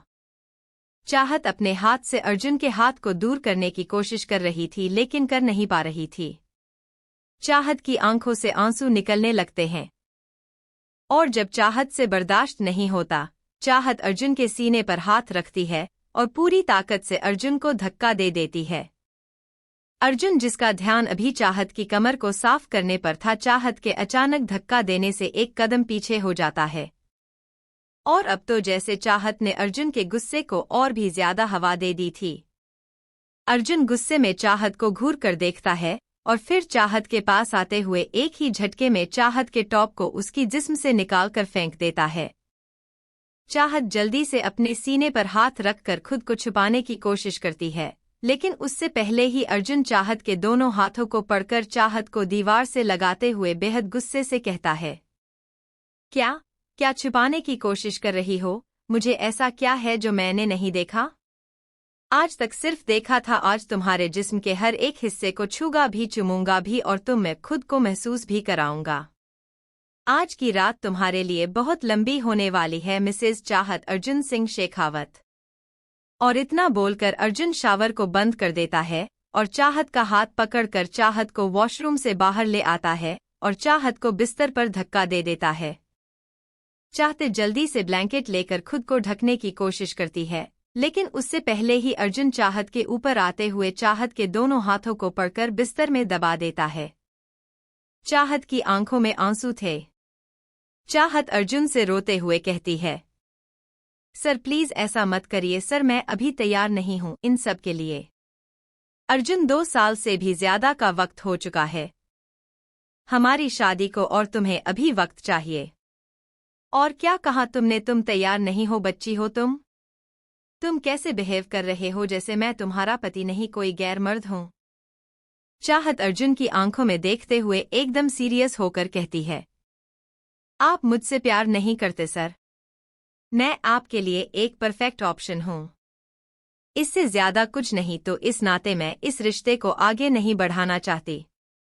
मैं जबरदस्ती इस रिश्ते में नहीं बनना चाहती, जहां मुझे हर पल इस बात का एहसास हो कि आप बस मुझे एक परफेक्ट ऑप्शन के तौर पर अपनी जिंदगी में रखना चाहते हैं, वरना आपकी जिंदगी में मेरी कोई जगह नहीं है। अर्जुन भी चाहत की आंखों में देखते हुए बिना किसी भाव के कहता है, तुम एक परफेक्ट ऑप्शन थी पर अब नहीं हो। जिन खूबियों को मैंने तुम्हारे अंदर पसंद किया था, उन सभी खूबियों को तुम बहुत पहले ही खत्म कर चुकी हो। जिस चाहत को मैं पसंद करता था, उस चाहत को तुम बहुत पहले ही मर चुकी हो। अर्जुन की बात सुनकर चाहत की आंखों से आंसू निकल जाते हैं और अर्जुन का बोला गया हर एक शब्द चाहत को बहुत ही बुरा फील करता है। और अब अर्जुन चाहत पर ध्यान न देते हुए चाहत के होठों को देखा है और बिना देरी किए चाहत के होठों को अपने होठों में कैच कर लेता है। और चाहत अपने हाथों को छुड़ाने की कोशिश करते हुए अर्जुन के नीचे झटपट आने लगती है, तो अर्जुन अपना पूरा वजन चाहत के ऊपर डाल देता है, जिससे चाहत पूरी तरह से अर्जुन के नीचे दब जाती है। अर्जुन चाहत के निचले हाथ को अपने होठों में दबाकर उसे बहुत ही रफली तरीके से स्मूच कर रहा था, जिससे चाहत को अपने होठों में बहुत ही ज्यादा दर्द हो रहा था। अर्जुन कभी चाहत के निचले होठों को स्मूच करता तो कभी चाहत के ऊपर होठ को अपने होंठ में दबाकर स्मूच करता। थोड़ी ही देर में अर्जुन ने चाहत के दोनों होठों को सूज कर लाल कर दिया था। चाहत दर्द की वजह से और भी ज्यादा झटपटाते हुए अपने हाथों को छुड़ाने की कोशिश कर रही थी, लेकिन तभी अर्जुन चाहत के दोनों हाथों को उसके सर के ऊपर करते हुए एक हाथ से पकड़ लेता है और अब अर्जुन का दूसरा हाथ चाहत की कमर पर होता है और अर्जुन दूसरे हाथ से चाहत की कमर को मसलने लगता है। अर्जुन अपनी जिभ को चाहत के मुंह में डालते हुए चाहत की जिभ से उलझते हुए चाहत के पूरे मुंह का जायका ले रहा था। अर्जुन की किस वक्त के साथ और भी ज्यादा रफली और डिपली होती जा रही थी और अब चाहत को सांस लेने में भी प्रॉब्लम होने लगती है। सांस न लेने की वजह से चाहत का चेहरा लाल पड़ने लगता है। अर्जुन को भी महसूस होता है कि चाहत सांस नहीं ले रही है, तो अर्जुन जोर से चाहत के निचले होंठ को बाइट करते हुए छोड़ देता है। अर्जुन के छोड़ते ही चाहत जोर जोर से सांस लेने लगती है। सांसें तो अर्जुन की भी फूल गई थी, लेकिन अर्जुन गहरी सांस ले रहा था। अर्जुन सर नीचे करके चाहत के जिस्म को देखा है। चाहत का सीन सांस लेने की वजह से ऊपर नीचे हो रहा था। चाहत के टॉप को तो अर्जुन ने पहले ही निकाल दिया था और चाहत की इनरवियर में उसका उभरा हुआ सीना और भी ज्यादा आकर्षित लग रहा था। और यह देखकर तो जैसे अर्जुन का अपने ऊपर कंट्रोल ही नहीं रहता। अर्जुन का जिस्म अकड़न लगता है और अर्जुन के शरीर में अलग ही गर्मी पैदा होने लगती है। और अब अर्जुन अपने होंठ चाहत की गर्दन पर रखकर चाहत की सुराहीदार गर्दन को चूमने लगता है। चाहत का मखमल जैसा जिस्म अर्जुन को पागल कर रहा था। अर्जुन बेख्याली में ही चाहत के गर्दन को चूमते हुए चाहत की कॉलर बोन को चूमने लगता है और झट से अपने दांत चाहत की कॉलर बोन पर गड़ा देता है। पर ऐसा होते ही चाहत के मुंह से एक दर्द भरी सिसकी निकल जाती है। आह!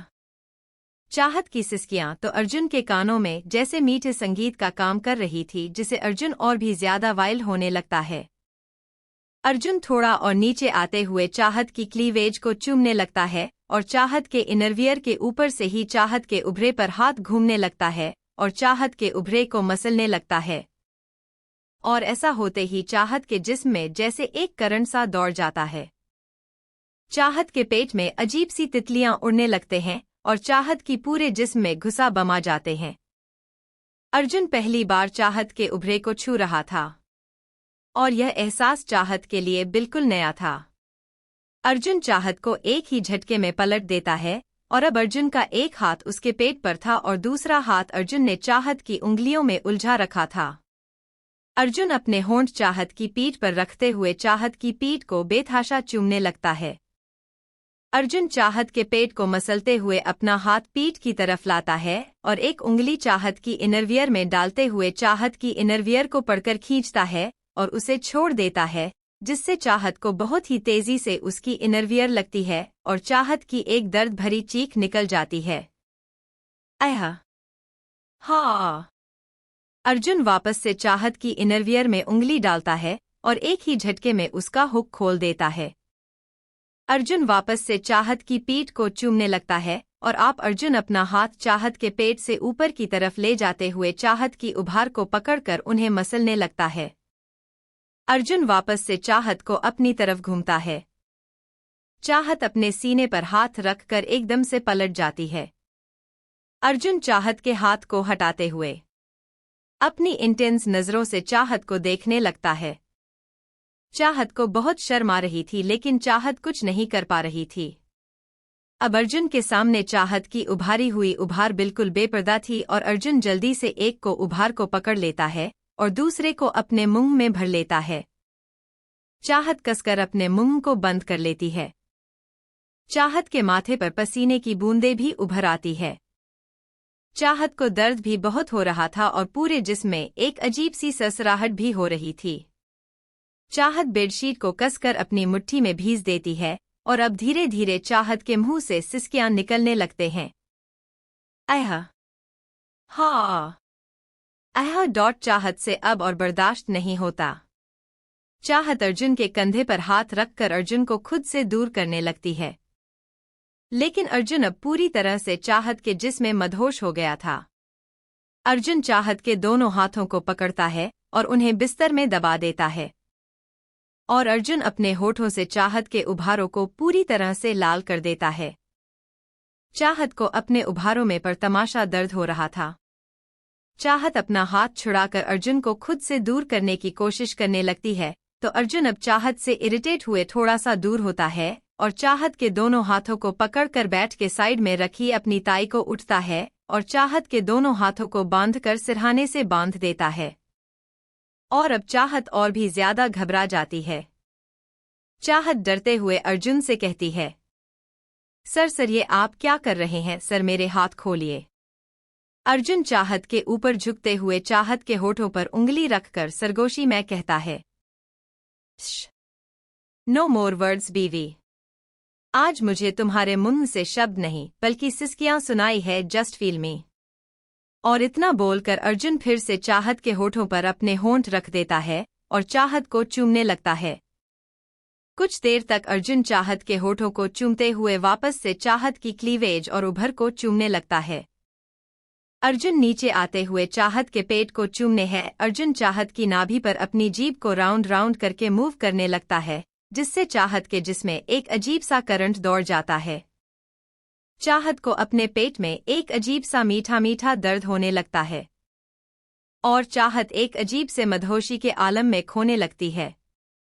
चाहत का जिस्म जैसे किसी अजीब सी तड़प में तड़पने लगता है और इसी मदहोशी में चाहत को पता भी नहीं चलता कि कब अर्जुन ने चाहत की जीन्स के बटन को खोल दिया है और लगभग चाहत की जीन्स आदि नीचे उतार दी है। अर्जुन चाहत के पेट को अपनी जीभ से लिक करते हुए चूमने लगता है, ऐसे जैसे चाहत के पेट को पूरा खा जाएगा। अब चाहत की जिस्म की तड़प तो जैसे एकदम से बढ़ जाती है जब चाहत अर्जुन के हाथ अपनी सेंसिटिव एरिया पर महसूस करती है और चाहत अपने आप ही मौन करने लगती है। अर्जुन चाहत के पेट को चूम रहा था, लेकिन अर्जुन का एक हाथ चाहत के सेंसिटिव एरिया को बड़ी ही बेदर्दी से सहला रहा था। चाहत अपने दोनों पैरों को आपस में जोड़कर अर्जुन के हाथ को रोकने की कोशिश करती है, लेकिन अर्जुन का हाथ नहीं रुकता। चाहत अपने निकले होंठ को अपने दांतों से काट लेती है और गहरी गहरी सांस लेने लगती है। और अब तक चाहत के जिस्म की गर्मी इतनी बढ़ चुकी थी कि चाहत के जिस्म पर पसीने की बूंदें साफ नजर आ रही थी। देहरादून की कड़क ठंड में भी चाहत गर्मी से बेहाल थी। और तभी चाहत को अपने सेंसिटिव एरिया में दर्द होता है। अर्जुन की एक फिंगर ने ही चाहत को दर्द में डूबा दिया था और चाहत बहुत ही गहरी सांस लेते हुए अपने आप को शांत करने की कोशिश कर रही थी कि तभी अर्जुन दूसरी फिंगर से चाहत के दर्द को और भी ज्यादा बढ़ा देता है। अब चाहत को बहुत ही ज्यादा दर्द हो रहा था और चाहत से कंट्रोल नहीं होता। चाहत की दर्द भरी सिसकियां निकल रही थी और उन्हें सिसकियां को कंट्रोल करते हुए चाहत अर्जुन से कहती है, please stop, stop sir, please don't do this, please stop sir. लेकिन अर्जुन को तो जैसे चाहत की कोई बात सुने ही नहीं दे रही थी। अर्जुन थोड़ा सा ऊपर आते हुए चाहत के एक उभार को अपने मुंह में भर लेता है और अपने उंगलियों की रफ्तार और तेज कर देता है। चाहत के हाथ बंधे हुए थे और चाहत का पूरा जिस्म अर्जुन के काबू में था। चाहत बिस्तर पर बिना पानी के मछली की तरह तड़प रही थी। 15 मिनट बाद अर्जुन चाहत से अलग होता है और इतनी ही देर में तो जैसे चाहत ऐसी हो गई थी जैसे किसी ने उसे बड़ी ही बेरहमी से मारा पीटा हो या उसने इतना काम किया हो कि वो थक कर चूर हो चुकी थी। अर्जुन चाहत की जीन्स को उतार कर बैट के साइड में फेंक देता है और अब चाहत को अर्जुन के पेंट की जिप खोलने की आवाज आती है, जिससे चाहत और भी ज्यादा शर्मा कर अपने आप में ही खुद को समेटने लगती है। अर्जुन चाहत के एक पैर को एक हाथ से पकड़ता है और दूसरे हाथ को चाहत के दूसरे पैर के घुटने पर रखते हुए अर्जुन चाहत के दोनों पैरों के बीच में आ जाता है और अर्जुन चाहत के पेट पर अपने होंठ रखते हुए चाहत की ताई को सहलाने लगता है। अर्जुन चाहत के पेट को चूमते हुए नीचे की तरफ बढ़ता है और चाहत की ताई को चूमने लगता है। अर्जुन जोर से चाहत की ताई पर अपने दांत गाड़ते हुए बाइट कर लेता है और ताई पर तो अर्जुन ने लगभग जैसे जख्म ही बना दिया था। अर्जुन ने चाहत को ऐसी जगह पर जख्म दिया था जहां पर चाहत किसी को कह भी ना पाए और ऐसा ही हाल अर्जुन ने चाहत के उभारों का भी किया था। अर्जुन वापस से चाहत के ऊपर आते हुए बड़े ही सेडक्टिव में आवाज में चाहत से कहता है, ready for the pain. Starting में दर्द होगा लेकिन फिर तुम्हें भी अच्छा लगेगा। लेकिन स्टार्टिंग में तुम्हें बहुत दर्द होगा। पता है क्यों? क्योंकि मैं तुम्हें सब कुछ करने की आजादी दी थी, लेकिन तुम्हें माँ को हर्ट नहीं करना चाहिए था। This pain not a romance, this pain is punishment. Chahat Arjun की बात को समझ पाते उससे पहले ही चाहत को अपने शरीर में बेतहासा दर्द होता है और चाहत की सांस तो मानो जैसे उसके गले में अटक जाते हैं। उस पल के लिए तो चाहत की धड़कनें और सांस रुक जाती हैं। अर्जुन एक ही झटके में चाहत में समा जाता है। चाहत की आंखों से आंसू बहने लगते हैं। चाहत दर्द से चीखना चिल्लाना चाहती थी, लेकिन अर्जुन ने चाहत के होठों को अपने होठों में कैद कर रखा था, इसलिए चाहत चाहकर भी कुछ नहीं कर पा रही थी। अर्जुन धीरे से चाहत के होठों को छोड़कर बड़ी गौर से चाहत के चेहरे को देखने लगता है। चाहत के चेहरे पर दर्द साफ नजर आ रहा था। चाहत दर्द से कपकपाते हुए कहती है, बहू डॉट तो बहुत दर्द हो रहा है सर, प्लीज छोड़ दीजिए। आप जैसा बोलेंगे मैं वैसा ही करूंगी, प्लीज छोड़ दीजिए। अर्जुन अपने होठों को चाहत के होठों पर फिरते हुए मदहोशी भरी आवाज में कहता है, मैं तुमसे कहा था कि मैं तुम्हें अच्छे से याद दिलाऊंगा कि अब से तुम्हें क्या करना है और क्या नहीं। अर्जुन चाहत में दोबारा से एक जोरदार झटके से शामिल होता है। अहरहा, आज के बाद तुम माँ को कोई भी शिकायत का मौका नहीं दोगी, जैसा माँ बोलेगी वैसा ही करोगी। और फिर चाहत के चेहरे को देखने लगता है। चाहत दर्द से सिसकियां भरते हुए अपनी गर्दन हाँ में हिला देती है। अर्जुन फिर से एक और झटका देता है। मुझे अपनी पर्सनल असिस्टेंट वापस चाहिए। चाहत फिर से अपने दर्द को बर्दाश्त करते हुए अपनी गर्दन हाँ में हिला देती है। अर्जुन फिर से एक और झटका देता है। अहरहा। अर्जुन के हर झटके पर चाहत की दर्द भरी चीखें निकल रही थी। नो मोर पार्टी लेट नाइट। अर्जुन फिर से एक और झटका देता है। कल से तुम्हारे जिस्म पर मुझे यह उटपटन कपड़े नजर नहीं आने चाहिए। कल से तो मुझे सिर्फ साड़ी में नजर आएगी। चाहत फिर से अपनी गर्दन हाँ में हिला देती है। चाहत की आंखों से लगातार आंसू बह रहे थे और चाहत को बहुत दर्द हो रहा था। लेकिन चाहत को उम्मीद थी कि अपनी बात पूरी करने के बाद शायद अर्जुन उसे छोड़ देगा, लेकिन अर्जुन चाहत की उम्मीद पर पानी फिरते हुए अपनी मोमेंट फास्ट कर देता है।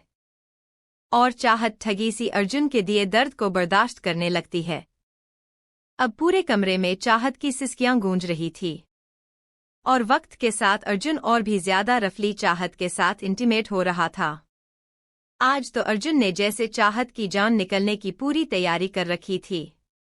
वैसे ही 2 घंटे हो जाते हैं। 2 घंटे बाद अर्जुन रुकता है। लेकिन अर्जुन अभी भी चाहत के अंदर ही समाया हुआ था। अर्जुन चाहत के ऊपर पूरी तरह से लेटा हुआ था और गहरी गहरी सांस ले रहा था। चाहत और अर्जुन दोनों ही पूरी तरह से पसीने में भीगे हुए थे। अर्जुन थोड़ा सा अपना चेहरा उठाकर चाहत को देखा है, जिसके चेहरे पर दर्द, थकान साफ नजर आ रही थी।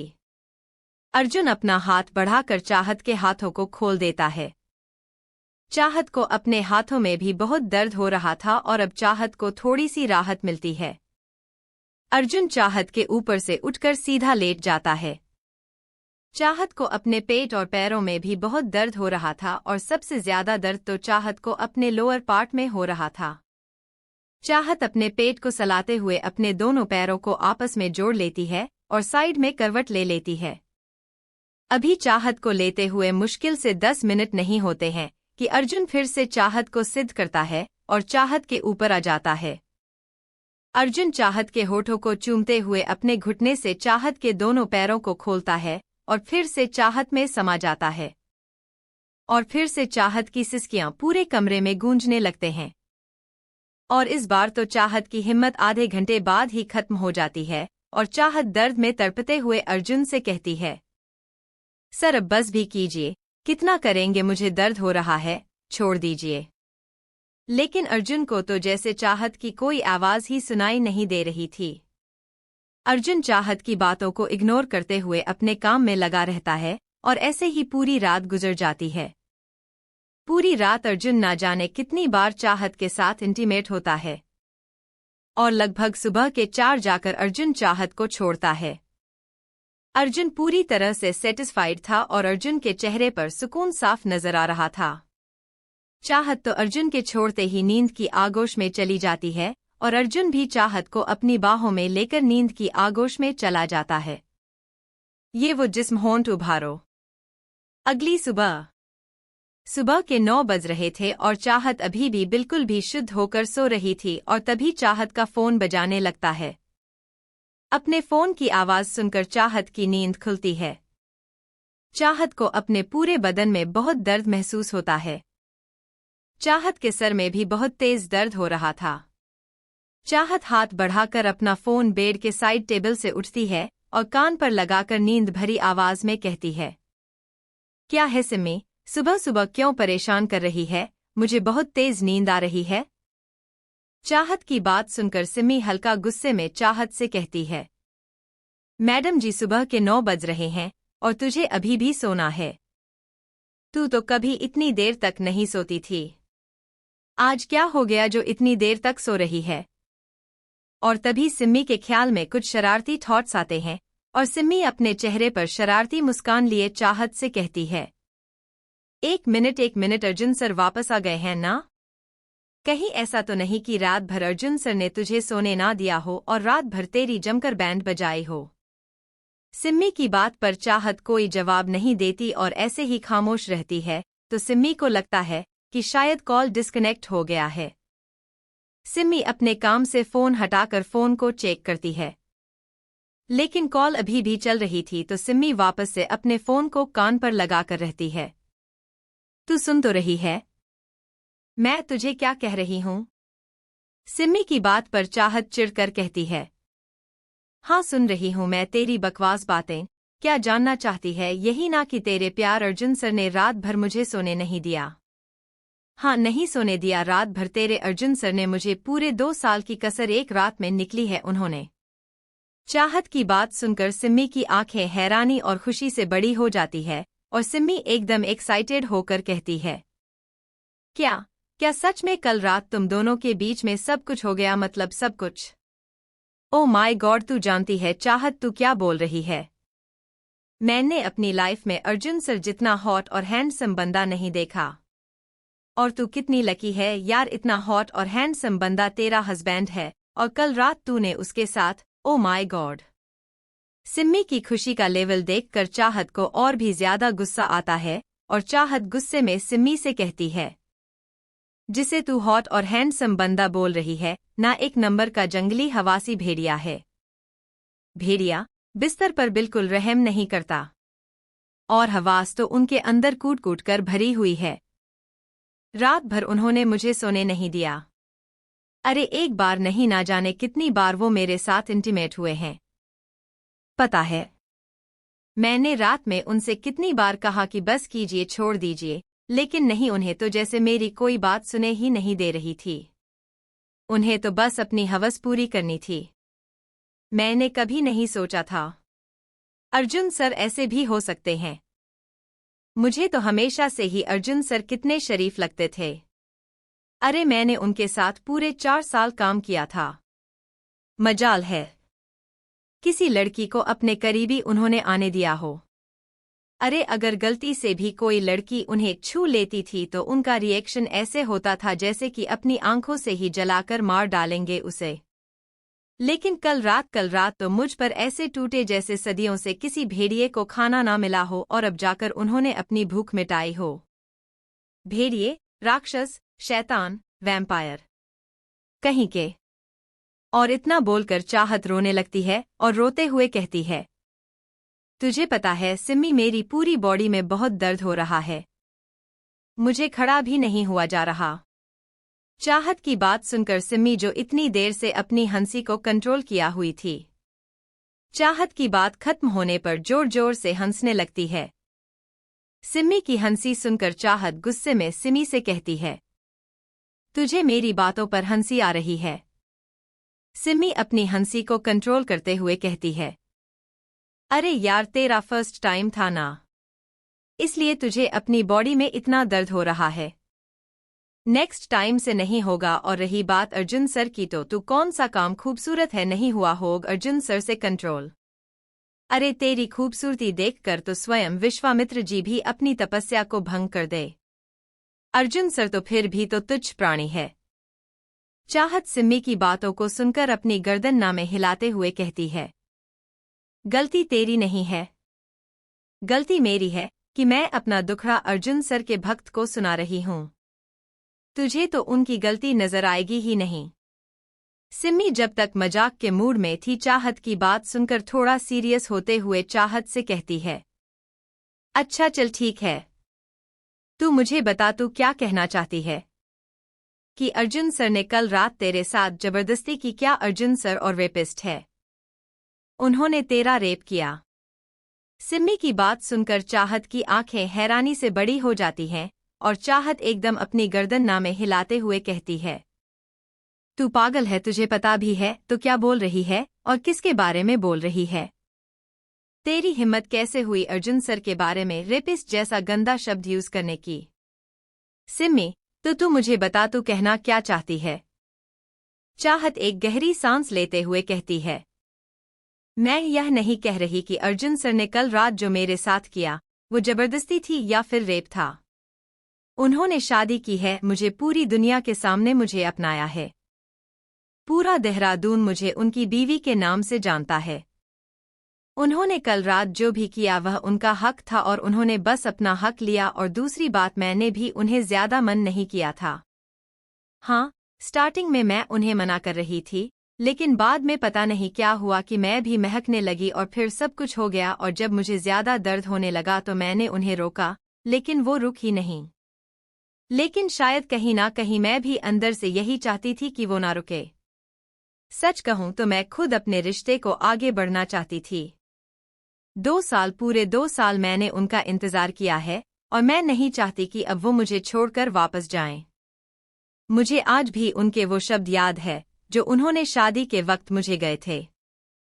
पूरी दुनिया की नज़रों में तुम मेरी बीवी रहोगी, लेकिन मेरा तुमसे कोई रिश्ता नहीं होगा।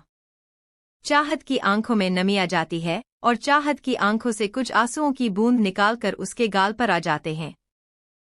चाहत अपनी आंखों के आंसुओं को साफ करते हुए कहती है, अब की बार मैं उन्हें कहीं जाने नहीं दूंगी, चाहे उन्हें रोकने के लिए मुझे कुछ भी करना पड़े। मैं थक गई हूं सिम्मी, जिंदगी की राहों पर अकेले चलते चलते।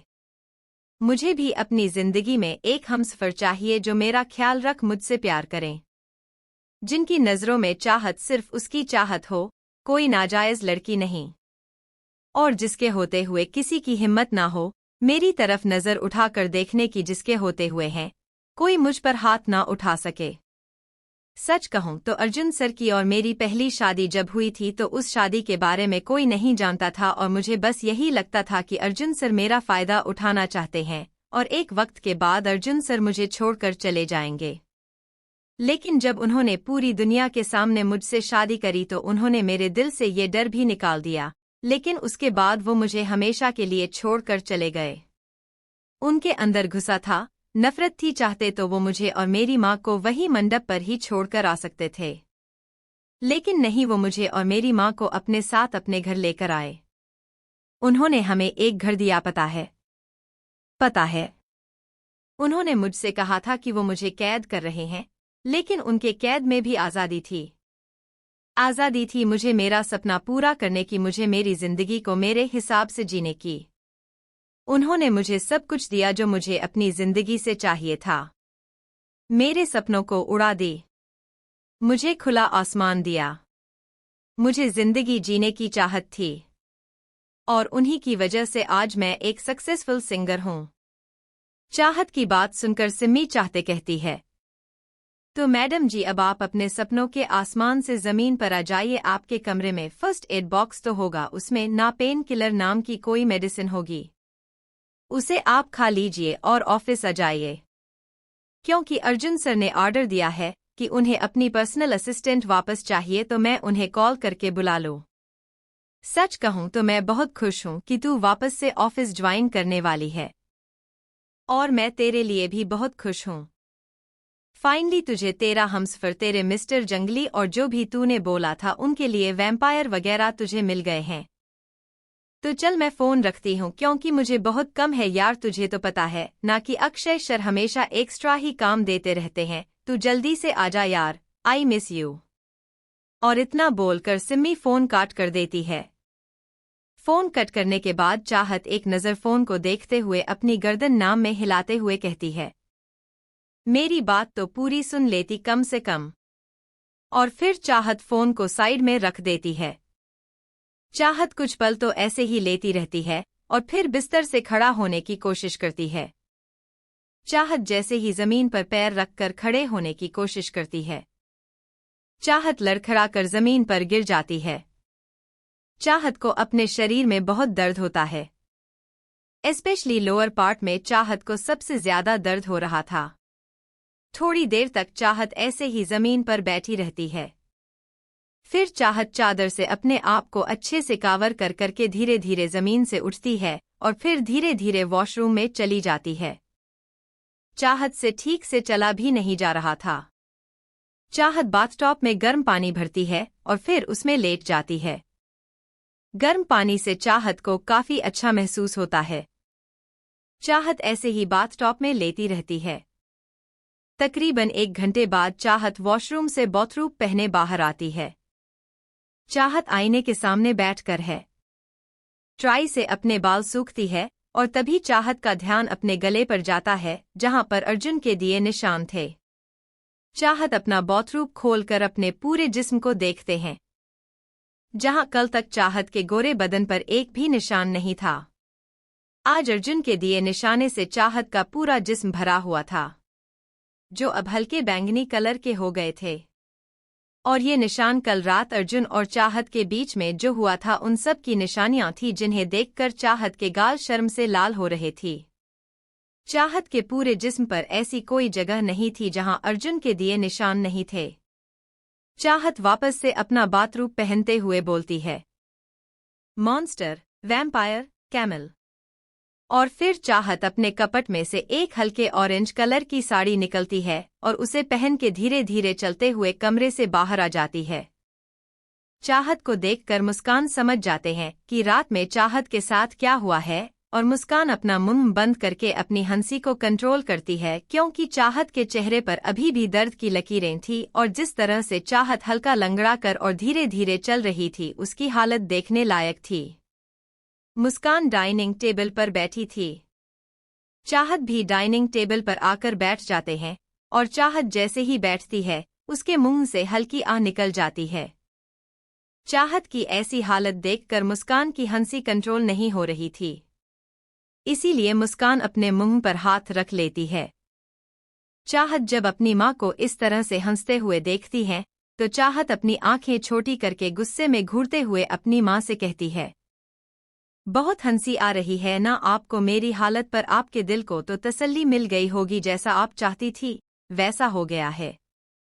आपने और आपके उसे बेटे ने मिलकर मेरा जीना हराम कर दिया है। अब तो खुश है ना आप? जो चाहिए वो मिल गया या और भी कुछ बाकी रह गया है?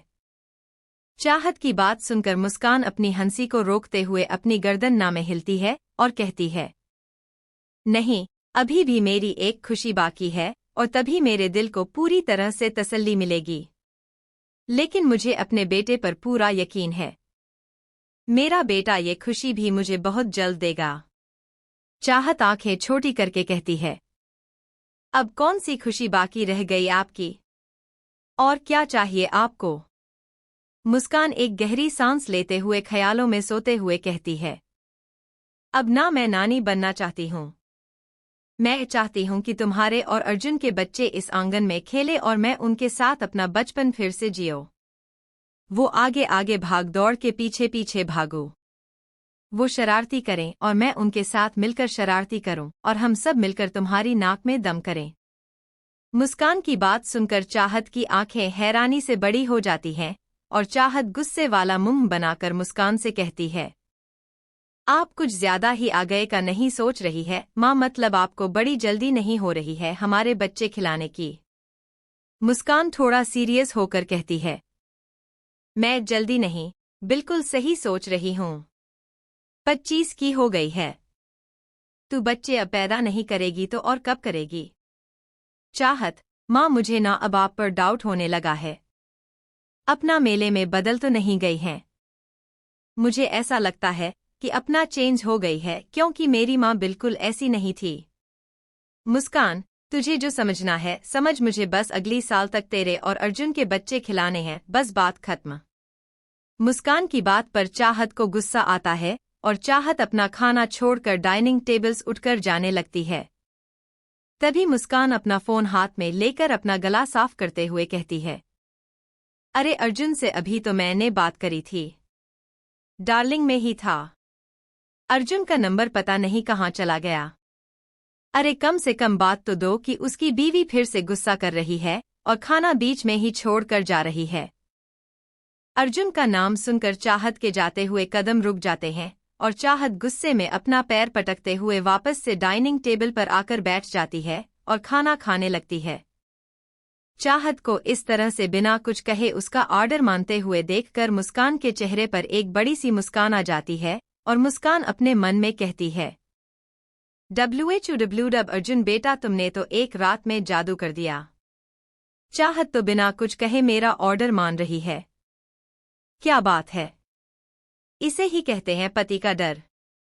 खाना खाने के बाद चाहत वापस से अपने कमरे में चली जाती है और बिस्तर पर जाकर लेट जाती है क्योंकि चाहत को अभी में बहुत दर्द हो रहा था। चाहत को लेते हुए अभी थोड़ी ही देर होती है कि तभी मुस्कान कमरे में आती है और मुस्कान के हाथ में इस वक्त एक वार्म वाटर बोतल थी और एक हाथ में कुछ मेडिसिन थी। मुस्कान वार्म वाटर बोतल को चाहत के पेट के निचले हिस्से में रख देती है और एक मेडिसिन निकालकर चाहत को देते हुए बोलती है, ये पेन किलर है बेटा, इसे खा लो। इससे तुम्हें आराम मिलेगा। चाहत मेडिसिन खा लेती है और फिर बिस्तर पर लेट जाती है। मुस्कान चाहत के बालों को सहलाते हुए चाहत का माथा चूम लेती है और मुस्कुराते हुए बहुत ही प्यार से चाहत से कहती है, जानती हो बेटा, तुम्हें दर्द हो रहा होगा। पहली बार में सभी के साथ होता है, लेकिन आज नहीं तो कल यह सब तो होना ही था। आखिर अर्जुन तुम्हारा पति है, एक न एक दिन तो अर्जुन अपना हक लेट ही। तुम आराम करो, शाम तक तुम्हारा दर्द ठीक हो जाएगा। मुस्कान के बात सुनकर चाहत अपनी गर्दन में हिलती है और फिर आंखें बंद करके लेट जाती है। मुस्कान कमरे की लाइट बंद कर देती है और कमरे का दरवाजा बंद करके चली जाती है और फिर अर्जुन को फोन करके चाहत की हालत के बारे में बता देती है। अर्जुन भी चाहत को आराम करने के लिए बोल देता है और अपने काम में लग जाता है। शाम का वक्त। चाहत की आंखें खुलती है तो शाम के 6 बज चुके थे और अब चाहत को भी पहले से काफी अच्छा महसूस हो रहा था। चाहत अपने कमरे से बाहर जाती है। चाहत अभी हाल में आकर अपनी माँ को आवाज ही लगाने वाली होती है कि तभी कुछ आदमी घर के अंदर धन आते हुए आते हैं। चाहत अपना सर घूम कर देखती है तो घर के अंदर कम से कम 50-55 लोग आ रहे थे और उनमें से एक 60-65 साल का आदमी जिसने धोती कुर्ता पहना हुआ था और उसके ऊपर खाकी जैकेट पहनी हुई थी। चाहत अपना सर घूम कर देखती है तो घर के अंदर कम से कम 50 लोग आ रहे थे और उनमें से एक 60-65 साल का आदमी जिसने धोती कुर्ता पहना हुआ था और उसके ऊपर खाकी जैकेट पहनी हुई थी। इतने सारे लोगों को अपने सामने आता हुआ देखकर चाहत के अंदर डर बैठ जाता है और चाहत इतने सारे आदमियों को देखकर घबराने लगते हैं और तभी चाहत की घबराहट और भी ज्यादा बढ़ जाती है जब चाहत उसे आदमी के साथ कार्तिक को देखती हैं। ऐसा नहीं था कि इन 2 सालों में चाहत का सामना कार्तिक से नहीं हुआ था। चाहत का सामना न जाने कितनी बार कार्तिक से हुआ था, लेकिन चाहत के साथ हमेशा बॉडीगार्ड्स होते थे, जिसे आज तक कार्तिक को कभी चाहत के करीब नहीं आने दिया था। इन 2 सालों में कार्तिक चाहकर भी चाहत के करीब नहीं आ सका था और ना ही चाहत को और उसकी मां को कोई नुकसान पहुंचा पाया था और इस बात का गुस्सा कार्तिक के अंदर 2 सालों से भरत जा रहा था जो शायद आज फटने वाला था। कार्तिक चाहत की तरफ इशारा करते हुए उसे धोती कुर्ते वाले आदमी से कुछ कहता है और तभी वह आदमी गुस्से से चाहत की तरफ बढ़ जाता है और सीधा जाकर चाहत का गला पकड़ लेता है और चाहत के गले को दबाते हुए बहुत ही गुस्से में कहता है, बता मेरा बेटा कहाँ है? तेरे ही पास आया था ना मेरा बेटा। मेरे बेटे के साथ क्या किया तूने? 2 कौड़ी की गाने वाली नाजायज लड़की, बता मेरा बेटा कहाँ है? चाहत को सांस लेने में दिक्कत होने लगती है और चाहत उसे आदमी का हाथ पकड़कर खुद से दूर करते हुए सांस लेने की कोशिश करती है। चाहत को उसे आदमी की बात समझ में नहीं आ रही थी। कौन बेटा? कैसा बेटा? यह आदमी किस बेटे की बात कर रहा है? और तभी धोती कुर्ता वाला आदमी गुस्से में चाहत से कहता है, बता मेरा बेटा रघुवीर कहाँ है? तेरे साथ फोटो खिंचवाना चाहता था और तूने एक फोटो खिंचवाने से भी मना कर दिया। अरे मैं तो कब से अपने बेटे से मना कर रहा था कि इस जैसे गंदे खून और नाजायज लड़की के पीछे क्यों पड़ रहा है, लेकिन पता नहीं मेरे बेटे को भी इस लड़की में क्या नजर आ गया जो इस लड़की के पीछे पागल हो गया। अब चाहत को सारा मामला समझ में आ जाता है कि यह आदमी रघुवीर का शायद पिता है और उसी के बारे में पता करने के लिए आया है। लेकिन रघुवीर के बारे में तो चाहत को भी कुछ नहीं पता था, क्योंकि चाहत तो बेहोश हो गई थी। चाहत को तो कुछ भी याद नहीं था कि कब अर्जुन वहां पर आया और चाहत को लेकर घर आ गया था। कब और किस हाल में अर्जुन ने चाहत को देखा था, इस बात का भी चाहत को कोई एहसास नहीं था। चाहत अपनी पूरी जान लगाकर उस आदमी के हाथ को अपने गले से झांकते हुए कहती है, मुझे नहीं पता आपका बेटा कहाँ है और आप मुझे गंदा खून का रहे हैं, नाजायज बोल रहे हैं। मैं गंदा खून नहीं हूँ, मैं एक कमांडो की बेटी हूँ। इसके बारे में पूरा देहरादून जानता है। आइंदा से मेरे खिलाफ कुछ भी बोलने की गलती मत करना, वरना आपके लिए अच्छा नहीं होगा। और रही बात आपके बेटे की, तो मुझे गंदा खून बोलने से पहले आप अपने गिरेबान में झांकिए। आप अपने खानदान की औलाद को जाकर देखिए कि आपने अपनी औलाद कहाँ गटर में मुंह मारता हुआ घूम रहा है। चाहत की बात सुनकर रघुवीर के पिता को बहुत गुस्सा आता है और रघुवीर के पिताजी एक जोरदार थप्पड़ चाहत के गाल पर मार देते हैं, जिससे चाहत संभाल नहीं पाती और जमीन पर गिर जाती है। चाहत के होठों के किनारे से खून आने लगता है और तभी कार्तिक उसे आदमी से कहता है, आपको अपने हाथ गंदे करने की जरूरत नहीं है। प्रजापति साहब, मैं इस लड़की को अच्छे से सबक सिखाना जानता हूँ। आखिर बचपन से लेकर अब तक मैं ही तो इसे सबक सिखाते हुए आया हूँ। और इतना बोलकर कार्तिक के चेहरे पर एक शैतानी मुस्कान आ जाती है और कार्तिक अपनी पेंट से बेल्ट को निकाल लेता है और उसे अपने हाथ में लपेटते हुए जोर से झटकता है। हाथ में बेल्ट लिए कार्तिक को देखकर चाहत के अंदर डर की एक लहर दौड़ जाती है और चाहत को बचपन से लेकर अब तक का अपना सारा दर्द जाता है। कार्तिक हाथ उठाकर चाहत को मारने ही वाला होता है कि तभी मुस्कान वहां पर आ जाती है और चाहत के सामने आते हुए कार्तिक से गुस्से में कहती है, कार्तिक खबरदार, जो अगर तुमने मेरी बेटी को नुकसान पहुंचा तो मेरी बेटी को हाथ लगाने की गलती से भी मत करना। कार्तिक आज पहली बार मुस्कान चाहत के लिए कार्तिक के सामने गिड़गिड़ा नहीं रही थी, बल्कि कार्तिक की आंखों में आंखें डालकर कार्तिक को धमका रही थी। और मुस्कान को इस तरह से निडर देखकर कार्तिक का गुस्सा बढ़ जाता है और कार्तिक गुस्से में मुस्कान से कहता है, हाथ लगाने की बात कर रही हो? आज तो मैं इसकी खाल ही उधेड़ दूंगा बुआजी। कार्तिक बुआजी शब्द पर कुछ ज्यादा ही जोर देता है। मुस्कान भी अपने सीने पर हाथ बांधकर कार्तिक से कहती है, तुम मेरी बेटी को एक उंगली भी लगा कर दिखाओ और फिर मैं तुम्हें बताऊंगी कि खाल उधेड़ना किसे कहते हैं।